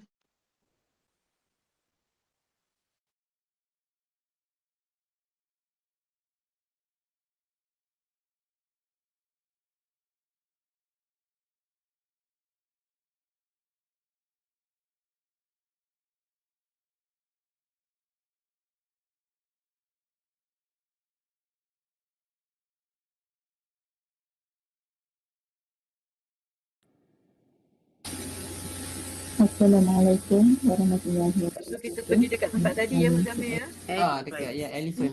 Sini ya. Observation process. The implementation Thank you, of Shida. activity 1 for year 1. Lizard. LIZ. RD. You can see here, here are the details of the observation. Pupils are able to memorize vocabulary in their head. They show their confidence in spelling without looking at the text. The video was recorded by the parents who act as a facilitator. The recording was sent to me to WhatsApp group. Crocodile.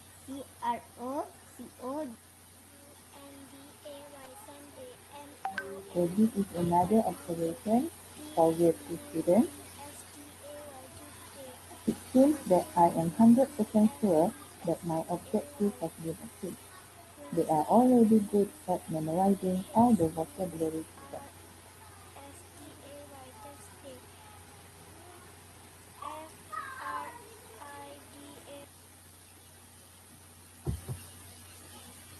Finding. So this is the result for year 1, year 2 and year 3 for student assessment in spelling.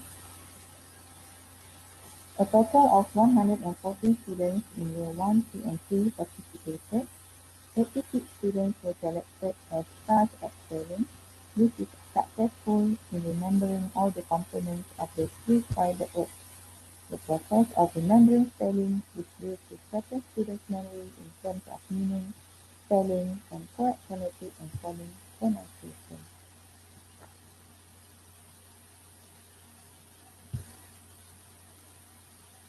Unit the study to the STEM. In this study, the students experience reify their vocabulary for years to come while helping them master English well. This study is also in line with the goal of STEM, which in addition to produce a generation with knowledge of science and technology, it also provides a generation with soft skills such as life skills, language proficiency, and communication skills. Preparation to face the Industrial Revolution was on zero skill level again. So that's all for my presentation today. Thank you for listening.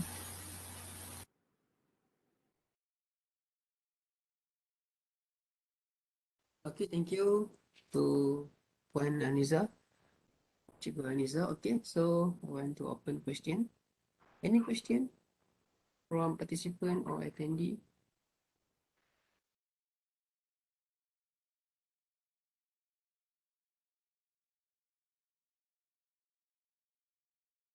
Any question?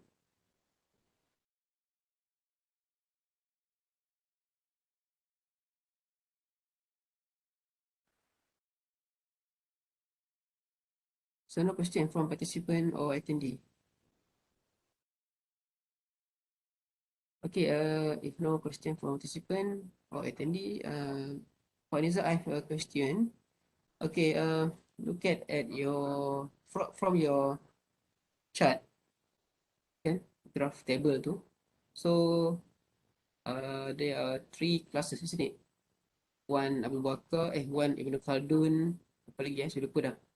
But the pattern clearly show that the class yang satu lagi tu dia punya graph sentiasa naik from the year 1, year 2, year 3. So saya nak tanya lah kan. So that class is that you susun good student, average and poor student macam tu ke?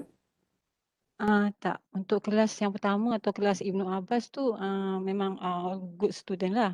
Kemudian kelas yang nombor 2 Khaldun dengan Ibnu Majah tu kita tak budak dia sederhana dan juga lemah. Oh, campur lah. Ya, campur.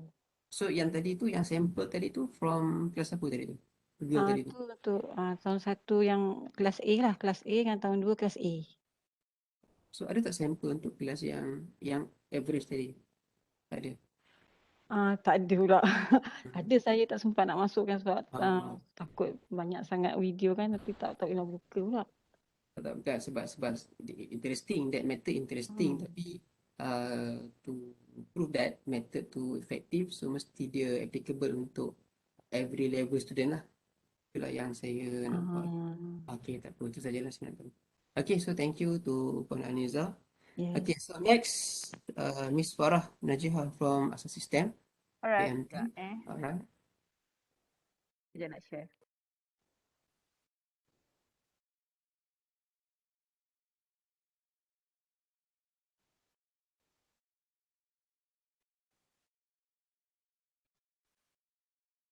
Hi and Assalamualaikum everyone. Okay. Good afternoon. So my name is Farah Najihah Razali and I will present a topic entitled The Effect of COVID-19 Lockdown on Past-Time Students' Mental Well-Being. So this is one of the hot topic which is addressed elsewhere in the world. Regarding the COVID-19 lockdown, it has induced, it has grown the worsened case of mental health problem among students, among teenagers. So I am very happy to address this issue today in ICSTEM 2021. So moving on, So this is the flow of my presentation, and I'll start with the introduction and then moving on to objective, methods, results, discussion, and lastly, I'll go to the conclusion. So without wasting any time, I'll go straight to the introduction part. So why am I interested in this issue? Okay, this is because many teenagers, they are affected by the mental health problems. And from the survey from WHO in 2020, it was stated that nearly half of the cases, they were undetected. So this is saddening, which is the teenagers should know their rights. They should know that they have rights on their mental health. They should have reached the support system. It can be from the schools, it can be from the universities, it can be from their friends, family. So these students, they should have voiced out their opinions. They should have let people know about their state. And since then, the university, since the COVID-19 cases had declared pandemic, many universities, nearly all universities around the world, they have switched from physical classes to online classes. This is to ensure the continuity of the learning processes. So this is not actually the faulty from the university parties. It happened, the pandemic happened. So the students, the lecturers, they need to adapt with the new norm. And these online distance learning, as I've already mentioned just now, it had caused a major effect in declining and mental well-being among students. So here I am to assess the mental health state among the past-time students. And the next objective is I want to investigate whether if there are any effects or if there are any relation between the environment towards the students' mental well-being. Okay, so for this, I had set a questionnaire. I distribute a set of questionnaire. So in that questionnaire, I have addressed a few things. So the first one is I want to know about the students' basic information. So these basic information, it can be the internet capacity of the students, whether they have a strong internet connection or a poor internet connection. Okay, next, I want to know about their types of residence. Do they live in the rural area or suburban or urban area? So which we can tell from those students from the rural area, they can have quite an unstable internet connectivity. So it is having a strong internet connection is very important in online distance learning, so that the students won't have any disturbance while having the online distance learning, online distance classes. Okay, number two, I address the issues of parents' line of work. And in that survey, I asked the student whether their parents are affected from the lockdown. So we have known that a lot of Malaysians, they had lost their job from the lockdown due to the economic issue and etc.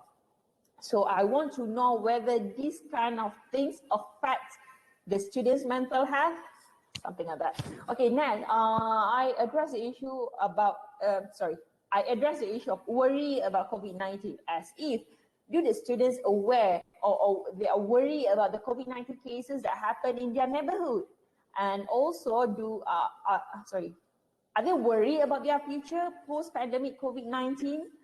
And so from this, I want to relate whether is there any relation with the anxiety test that I will be carried out? Next, number 4, it is about exercise and the sleeping time. Okay, in this, I want to address whether this mental health state or situation among students, are they related to the exercise, and also are they affected, these issues, are they related to the sleeping time? Something like that. Okay, so to address these 4 issues, I run another set of tests, which is the depression test and the anxiety test. So the depression test, it is the PHQ-9, and for the anxiety test, it is GAD-7. So these PHQ-9 and GAD-7, both are the established questionnaire that have been used by tons of papers out there. And from this, we can find any relationship between the student mental health state and other factors that might be affecting the students. Next, from the results, I found that more female students than male students participated in this survey. And out of 185 students, 47.6 students they live in the suburban area, whereas 21.1% of the students they are from the rural area, leaving the rest left in urban area. So we can see from the types of residents, we can connect to the internet capacity. So about 32% of the students, they have limited access to internet. Either it be less than 40 gigabyte per month or more than 40 gigabyte per month. So these students, they are mainly from the suburban or in the rural area. Next, moving on. So I also ran a survey about the number of households. So this is to connect whether the students have been affected or been disturbed by number of households along the online distance learning, and whether this affects the mental well-being among students. So I can see from this survey, I can see 70.3% of the students, they have at least 5 to 10 number of households. So that is quite a lot, okay? And then I will also, I also run a survey on the family monthly income. And from this survey, from the survey, I could see that around 75% of the students, the family made less than 5,000 ringgit per month or 5,000 to 10,000 ringgit per month. So in comparison to the number of households, this is quite a lot, okay? From the students agree that their families have financial issues, and these more or less had affected their mental health state. And from the survey as well, I could see that the students said that 34.6 students had mentioned that their parents, at least one of their parents, are affected since Movement Control Order 1.0 in 2020. Okay, next. So these are some of the other data which I did a survey on the time spent on the screen time, the sleeping hours, the sleep satisfaction, their worry about COVID-19, and also the exercise rate. And we could see that the students, 64% of the students spend at least 5 hours to 10 hours in front of their devices every day. So this is quite a lot. Yeah. And then for the sleeping hours, I could see 80% of the students have good sleeping hours, which is about 6 to 8 hours a day. And some of the students, which is 38% of the students, they have mentioned that they are not really satisfied with the sleep, as if they have sleep satisfaction issues. Okay, and then I could see that 80% of the students, they are worried about the COVID-19 cases that happen around their neighborhood. And they are also worried about their future post-pandemic COVID-19. Okay, other than that, we could see that quite a lot of the students, more than 80% of the students have regular exercises, at least 1 to 2 times a month, at least. Okay, so from the depression test, we could find the students found themselves have little interest or feeling down several times due to the continuous lockdown implementation. So this had caused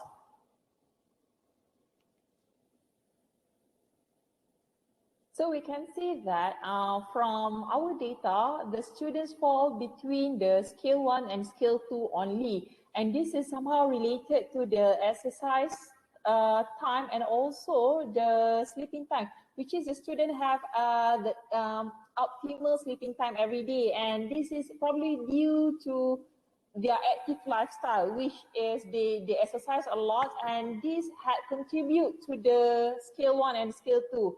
So this is quite a good and a positive view for the students regarding their mental health.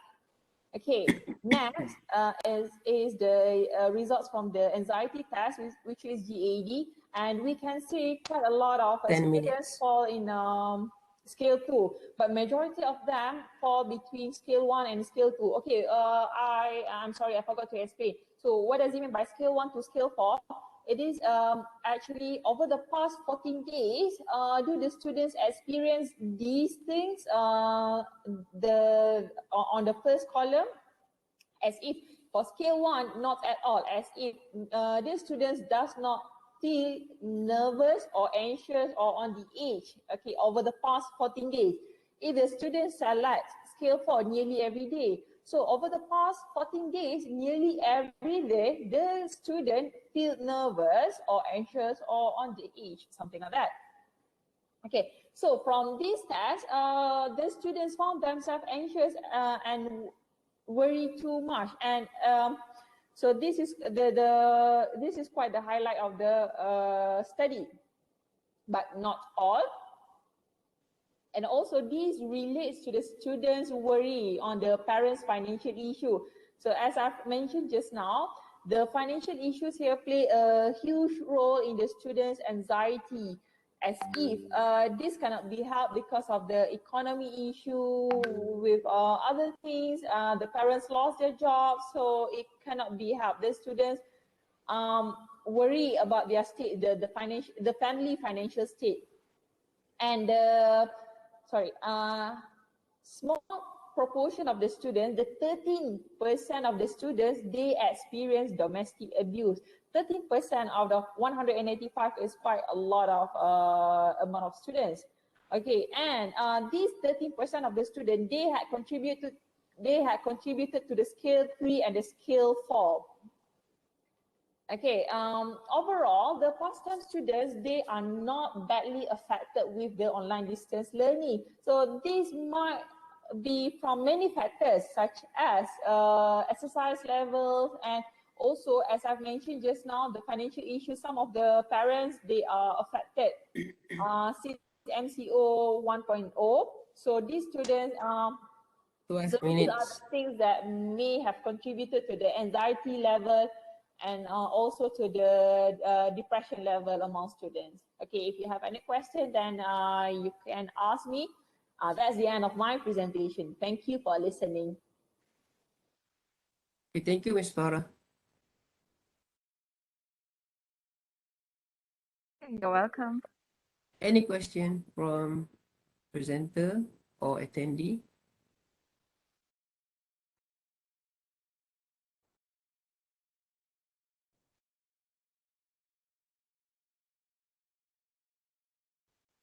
Any question?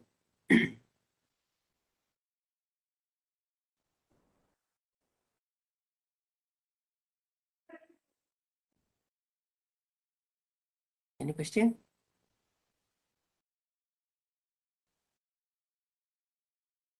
Okay, Farah. Yes. I have a question. Okay. All right. So since that the financial is a major role, isn't it? Make it the They contribute to got the depressed. mental health problem. Yep. So any suggestion for the Sorry. for the Sorry. any suggestion? Okay, so regarding the suggestion, so for the past-time student, we had for foundation student, they have the allowance. So the government, they have provided the allowance for foundation student. So these the family financial issue shouldn't be their main concern, because the government have provided the allowance. So these students, they should rather focus on their academic. And as I already mentioned just now, this cannot be helped, as if the COVID-19 happened, the lockdown happened. So many of the not only the students, but also other students from other universities as well. Their parents might have been affected with the COVID-19 lockdown. So with the allowance from the government, I don't think the students should have worry about that. All right. Thank you, Ms. Farah. Okay, so now we proceed to Mr. Junaidi bin Muhammad Mukhtar from SK Seberang Takir, Terengganu. Okay. Mr. Junaidi. Siapa akan share ni? Syida akan share juga Ya, saya tengah share.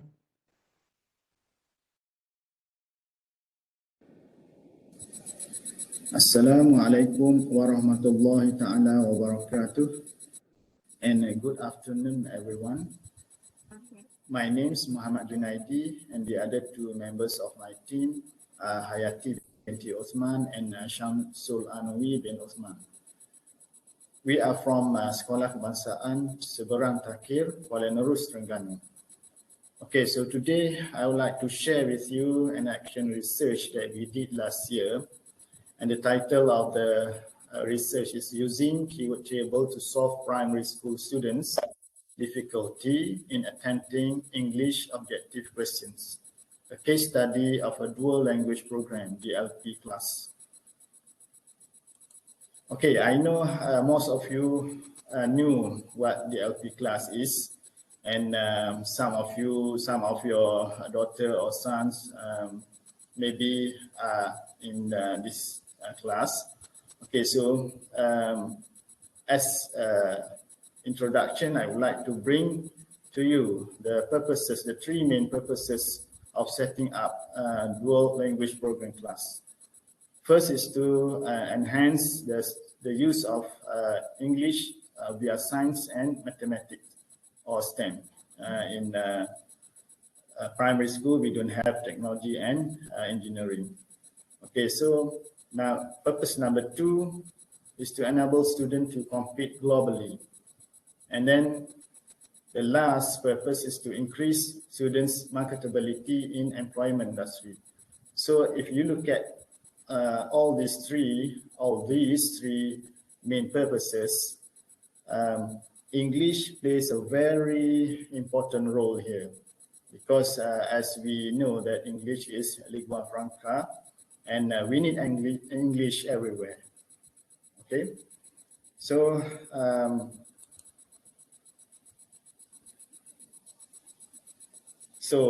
in this research, it's a small research actually, and this research is a part of what we call English enhancements that we wanted to highlight, okay, in order to enhance our students' proficiency in English. As we know that English is very important in order to make sure the LP class is a success story. Okay, so in this action research, actually we did encounter with three problems. Okay, when we did objective question assessment with our students. Okay, so first we found that our students had difficulty in finding the correct type of question. Okay, and then the second difficulty, they had difficulty in rationalizing the answers as well as identifying keywords used in the questions.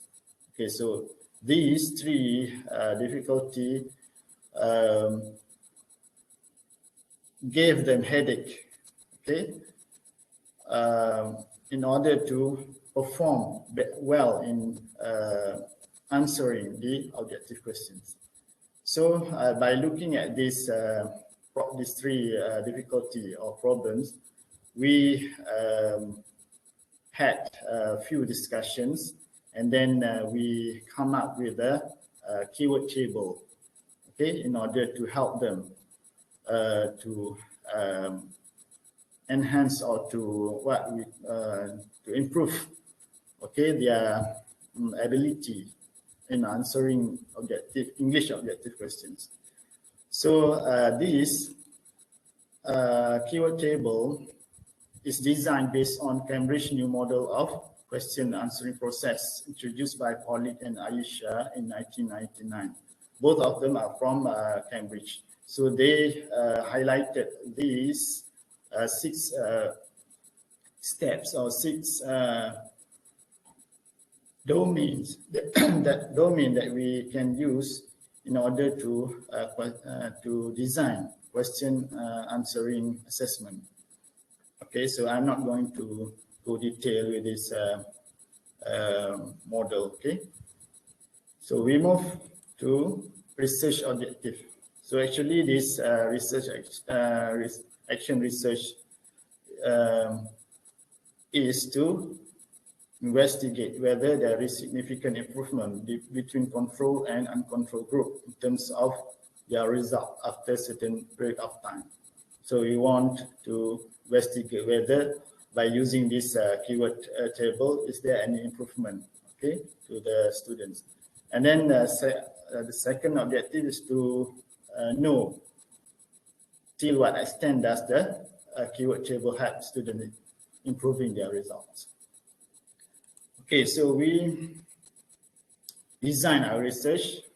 We have a group of 20 students from year 4 Ibn Abbas, which is the LP class, and they are randomly divided equally into 2 groups. One group is a control group, and the other group is uncontrolled group. Okay, the control group will be learning and using keyword table throughout the 5 months. From February till June 2020, after the normal class ended. That means they will have the extra class after the normal class ended. Okay, all 20 students will be given a set of objective questions, 20 questions on various grammatical aspects based on year 4 English syllabus on January 2020. That means before the control and control group exist. Okay, we did give them a set of questions, okay, as their pre-test, okay, before they are divided into 2 groups. Their marks on each grammar items are recorded. Okay, and then another set of objective questions, equivalent level of difficulty, format, and grammatical aspect. Okay, we did not give them the same questions, but we did give them the same format and equivalent level of difficulty to them. Okay, that means not the same. It's not the same paper, but the same equivalent paper. Okay, so will be given to both groups in early July, and their marks on each grammar items are again recorded. Okay, so in early July, that means after the 5 months of learning, okay, and using the keyword table. Okay, so for uncontrolled group, we did give them, okay, free, or depends on their teacher. Okay, so depend on their teacher to use which kind of style or which kind of approach. Okay, so the control group, we specifically design them, or we specifically want them to use keyword table, okay, for this assessment, objective English assessment. Okay, so both pre and post marks are key in using SPSS version 25, and then the results are analyzed using descriptive statistics. Okay, so these are the findings that we got from the SPSS. Okay, so in order to answer question number 1, is there any significant improvement between control and uncontrolled groups in terms of their results? Okay, so if you look at this table, we found that there is significant improvement. Okay, we look at the marks. Okay, so this is the names of the students, 10 students of a control group. And then, so we look at the, if you look at the dispersion of the marks is very high, okay? And then compared to the uncontrolled group, okay, so the deviation of the marks is quite low, okay? Okay, we move further to question number 2. To what extent does the keyword table help students improving their results? Okay, if you look at this table, we can see the increase, okay, in marks, okay, for each students that use keyword table, okay, as compared to the uncontrolled group.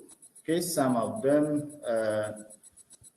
some of their marks are increased and some of them are not.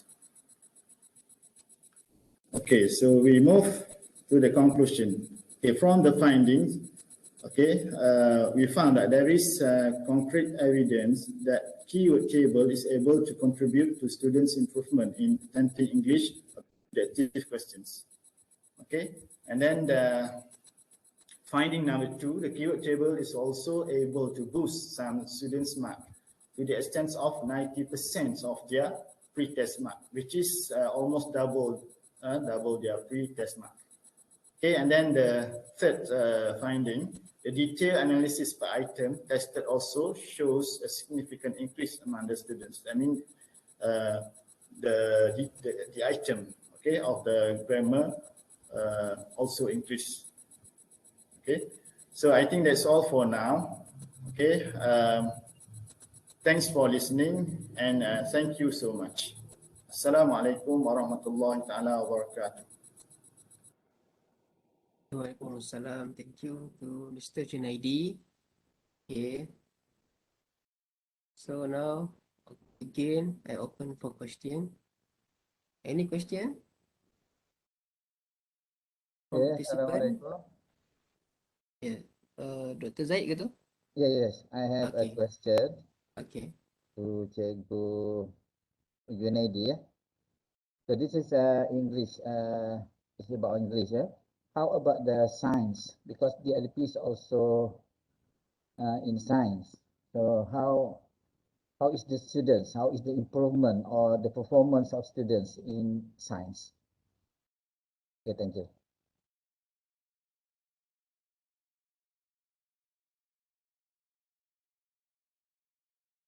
Okay, Cikgu Junaidi.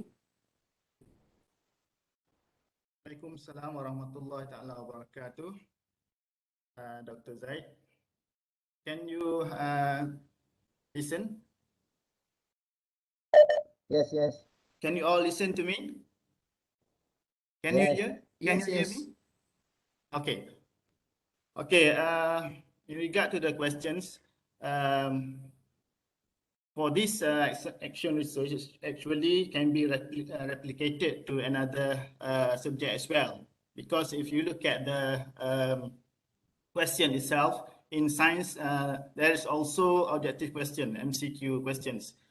Okay, by doing the same steps, okay, used in the model that I highlighted just now, we can actually replicate it into other subjects as well, especially science, RBT, and then as well as biology. Okay, because they actually use the same step. Okay, the design of the questions. Okay, so I don't think there's any difficulty or any hard reason, okay, for other subjects to use these kinds of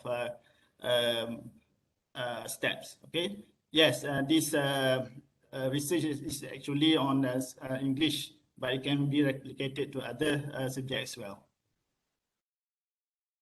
Okay, I hope I can answer your question, Dr. Zaid. Okay, thank you. Okay, thank you for both Dr. Zaid and Mr. Junaidi. Okay, now, so the last presenter before we break, okay, So I want to call Miss Mimi Shazwani binti Suhaimi from ICSTEM2021, okay, to present her presentation. Okay.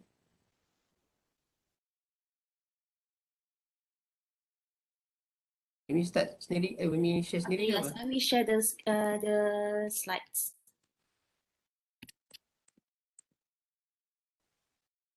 Okay.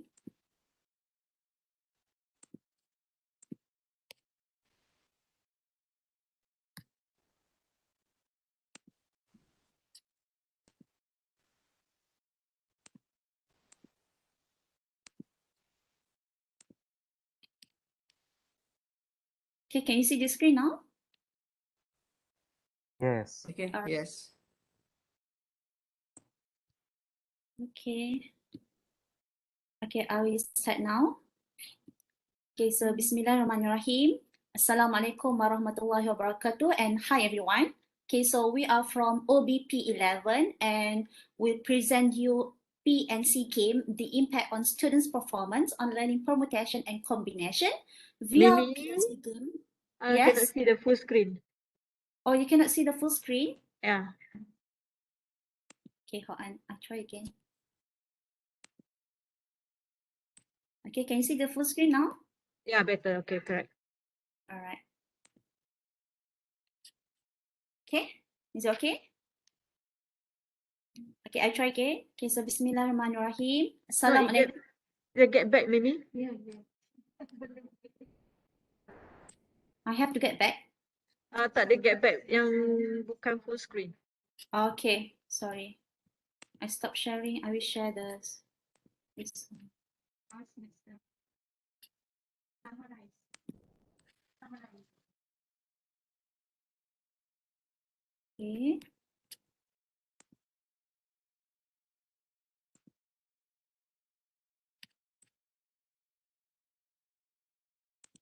Okay. Sini dah okay. So, cukup sampai sini. Okay. Kalau macam ni, okay? Tak, ni tak. Okay, Yang tadi. alright. Okay, so I just share like this. Okay, so Bismillahirrahmanirrahim. Assalamualaikum warahmatullahi wabarakatuh. Okay, so hi everyone. Okay, so this is our topics. Okay, PNC game, the impact on students' performance on learning permutation and combination via PNC game among foundation students. Okay, so here is our team members. Me myself, Mimi Shazwani binti Suhaimi, and my team is Nur Farhana binti Cik Othman, Faiza Zulkifli, Nurul Shahida, and also Afwan Haziq Harukaha. Okay. Okay, so some introductions about our game. So here is the research background. Okay, so mathematics is a fundamental subject, and there is a lot of research has been done to see whether it should be taught, including the presentation of materials, engagement, and whatsoever. And from the research background also, we agree that the game-based learning is going to be a very good tools to help to improve the students' learning. Okay, because it will improve the engagement. Okay, so the educational games will engage the students, hence it will encourage them to get involved in the live presentation or live project or real-time activities. So it will boost the learners' attraction and confidence also in our STEM subjects. Okay, next, okay, so our research question, we want to know how could our PNC game can be used in our part of our teaching and learning for this topic, permutation and combination, and how could this PNC game will help our students to facing difficulties, because they are facing difficulties in developing logical thinking and also problem solving skills, especially for these topics. So for our objective, we want to develop an interactive game, and our game here we call as the PNC game. The PNC represents for permutation, the C represents for the combination. So PNC game as part of our teaching and learning in these topics. So we want to know also the impact of the students' performance on facing difficulties in the developing the logical thinkings and also the problem solving skills. Okay, so this is our PNC game. Okay, so it's gonna be a fun way of learning while playing, and the game is interactive. Okay, when the game is interactive, so it becomes the learning becomes easier. Why it is interactive? Because it does have the sounds, the audio, voiceover done by the instructors while the players play the game. Okay, and the other one is the features is also interesting. So it's going to be a fun way of learning while playing. And as we know also the students, our young generation students right now loves technology so much. So we take this as one of the way for the students to gain information by using the technology. Okay, so and another advantage of using the PNC games, of our games here, is the performance monitoring by the teachers. Okay, so for your information, once the students have finished the exercise part, okay, we as the teacher or we as the instructor, we can monitor their result, because their result will be sent directly to us by the Google Sheets. Okay, so this is the features of our PNC game. So here, if you enter our game, so PNC game, there will be two parts: exercise, learning, and also exercise. Okay, so when you click learning, for example, okay, so there will be two subtopics: permutation or combination. So the students can choose either they want to learn about permutation or they want to learn about the combination.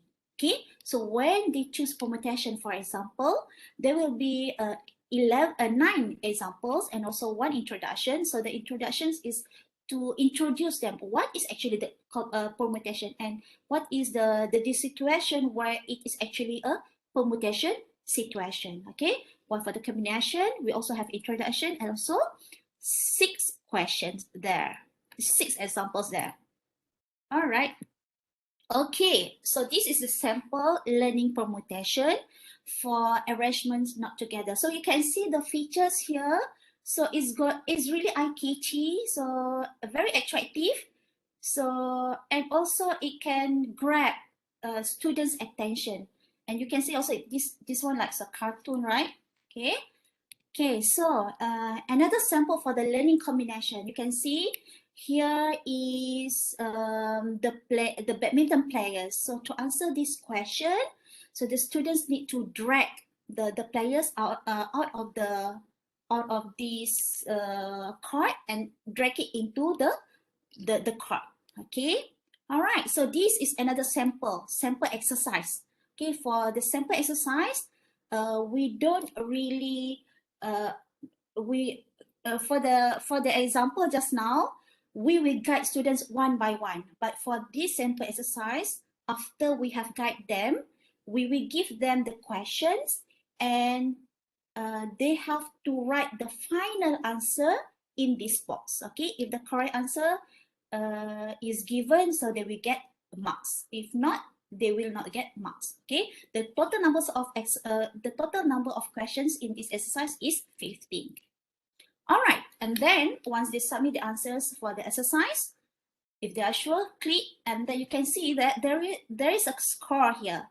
So for this student, he got 3 out of 15 marks. Okay, and directly the teacher will get the scores. Okay, you can see the scores. And this is one of the most important part. We learn also, the students also learn.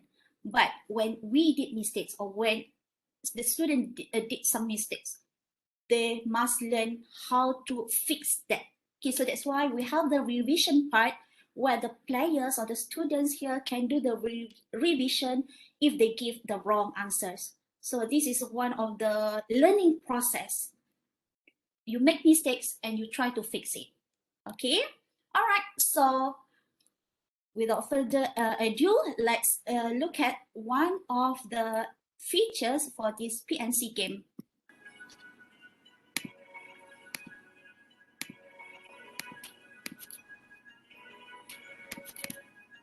Online shopping requires its customer to use the 4-digit customers can choose any set of 4 digits from 0, any set of 4 digits from 0 to 9. One digit may be repeated. How many possible 4-digit pins are there? This is a question of permutation. Okay, so The keyword here is How 4-digit many pins. possible? Okay, sorry. This is 4-digit because pins in are order to there? form a 4-digit Okay. Okay, I tried. pin, this is a question customer need to arrange the 4 digits. And The it's keyword I can see there's okay problems here. Okay. they The choose keywords here is the 4 restriction here is digits.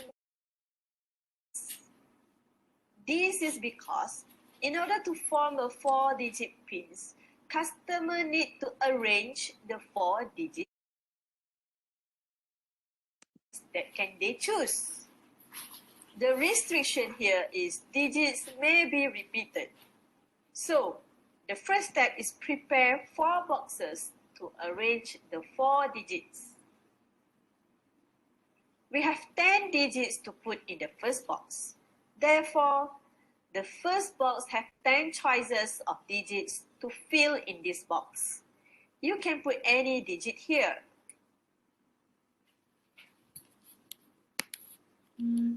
Great job. Next, look at the second box. Since the conditions repetitions is allowed, you should consider again all the 10 digits as your choices. Therefore, the second box also has 10 choices of digits to fill in this box. You can put any digit here. Great job. The third and fourth box also have 10 choices, digits to fill in each box since repetition is allowed. Thus, mathematically, the number of choices of each box have to multiply and becomes this. So, what is the answer? Okay, let's say if you see if I write down the wrong answer here. Try it again. Yes. Try it again. And if I give the correct answer, then great job. Okay. So another example that I would like to show to you. Okay, this is a drag and drop. Okay, for topic presentation. Online shopping requires. Okay, I think it's double. This one.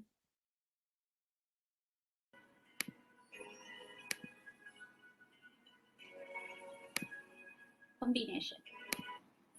A group of 4 people to form a committee.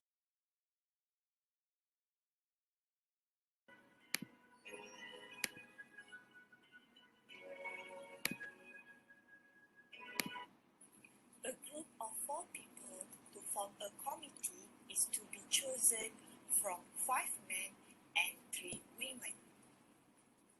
In how many ways can this be done if there must be 10 2 minutes. men and 2 women on the committee? From the question, the keywords is chosen, where we need to choose 4 people So to the be on keyword the will be committee. highlighted there for the Thus, example. it involves combinations. Okay, and this is a combination. We have in total 5 men and 3 women. But out of 5 men, we want to choose only 2 men. Right, Can so, you fill in the correct values to choose 2 men out of 5?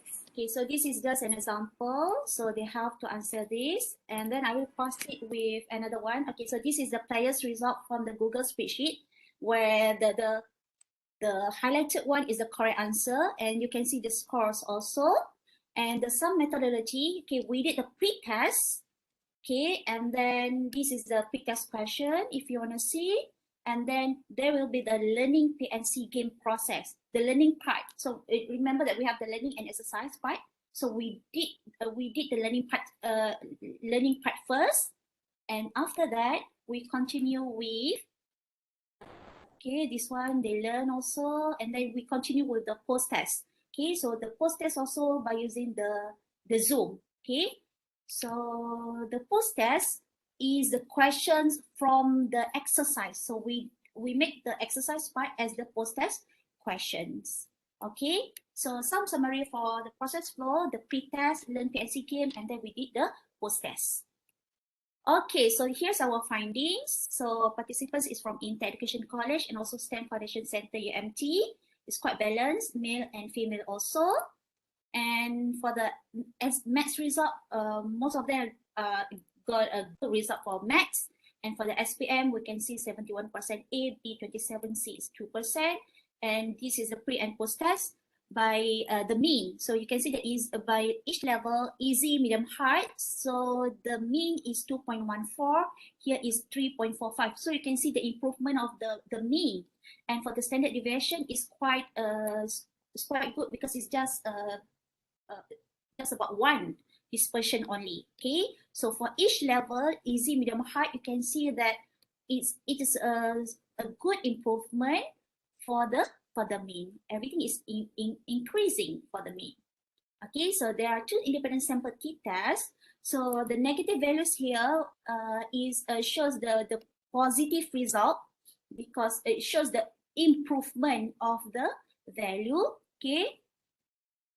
Also for the result, our p-value based on our p-value, our alternative hypothesis is rejected because by using 0.05 significant level, it shows that there is no difference in mean. So this is for the result for SPM result just now. So additional max result affect the performance after using PNC games.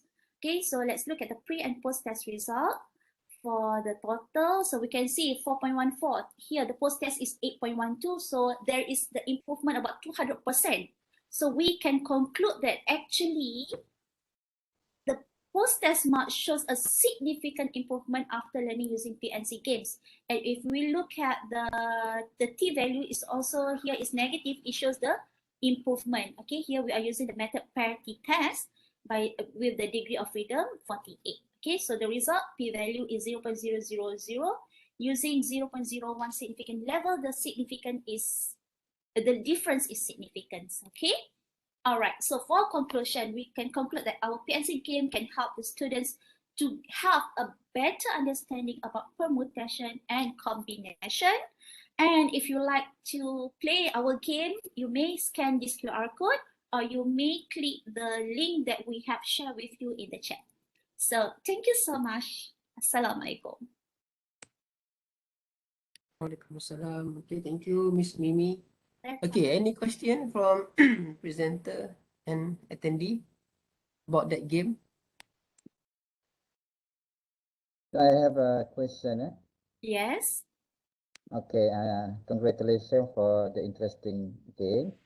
Thank okay, you. Is it suitable to be played by school students instead of IPT students? Is it possible for? Is it possible for school students to play the game? For the students to play the game? Yeah, suitable or not? Or just for IPT students? Yeah. Yes, suitable. Because even though the topic, our aim right now, we are giving the questions or the survey here to our foundation students, but this is the basic of the permutation and combinations where it will the IPT students or the degree students also need the basic of these a strong basic of this permutation and combination subject. So yes, my answer is yes for the degree or the IPT students. They can also access for this. Miss Mimi? Yes. Question for school student. For the school, oh, yes, can. For the school student also can, because topic permutation and combination is also taught during high school. It is just our level here, since it is a foundation foundation student, so it's a little bit higher level, sedikit higher level, but it's still okay for them to play and learn by using this PNC game. Assalamualaikum. Assalam.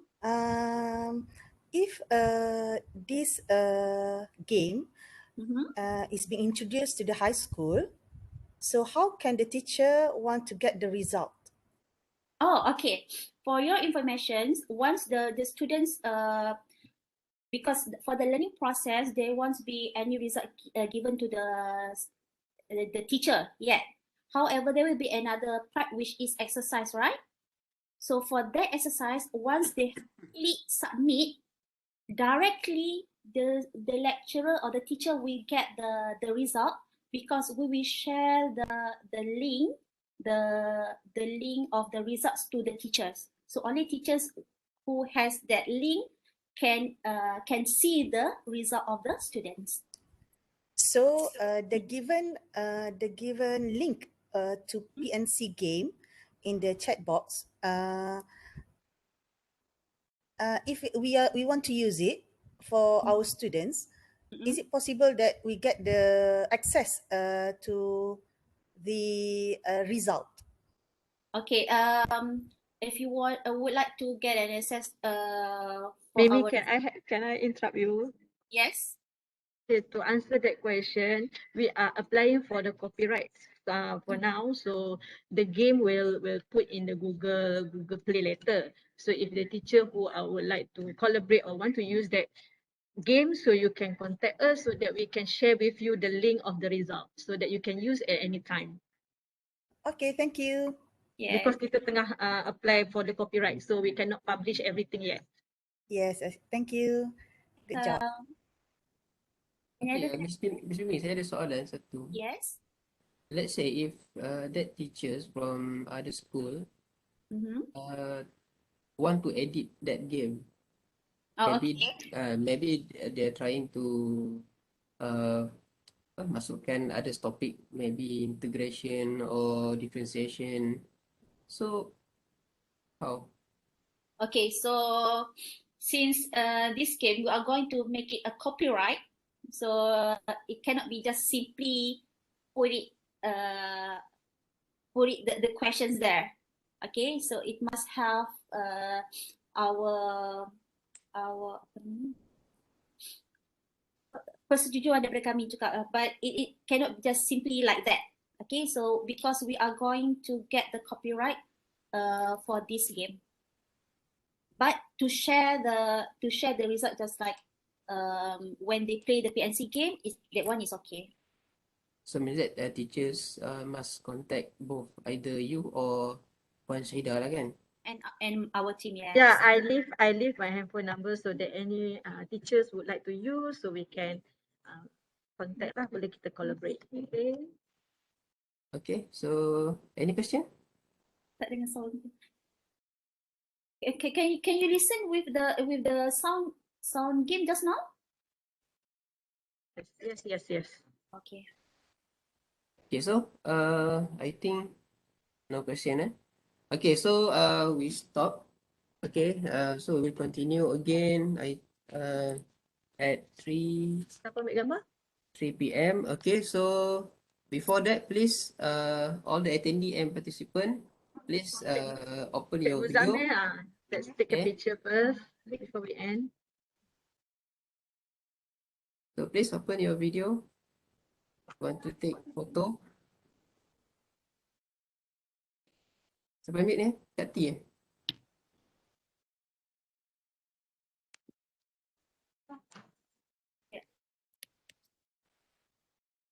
Okay, let me take the photos lah. Okay. Okay, smile. 1, 2, 3. Okay, one more. 1, 2. Okay, sudah. Ready? Dah siapa ambil gambar macam tadi? Okay, ready? 1, 2, Okay, sekali lagi. 1, 2, 3. So kat sini.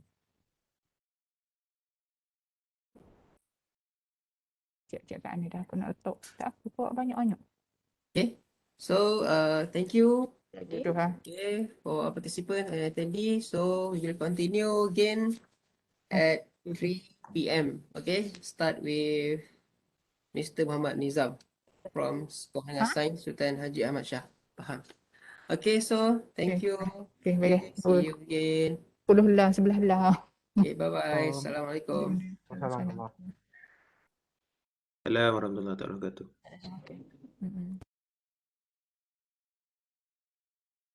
Kak T, mikrofon Kak T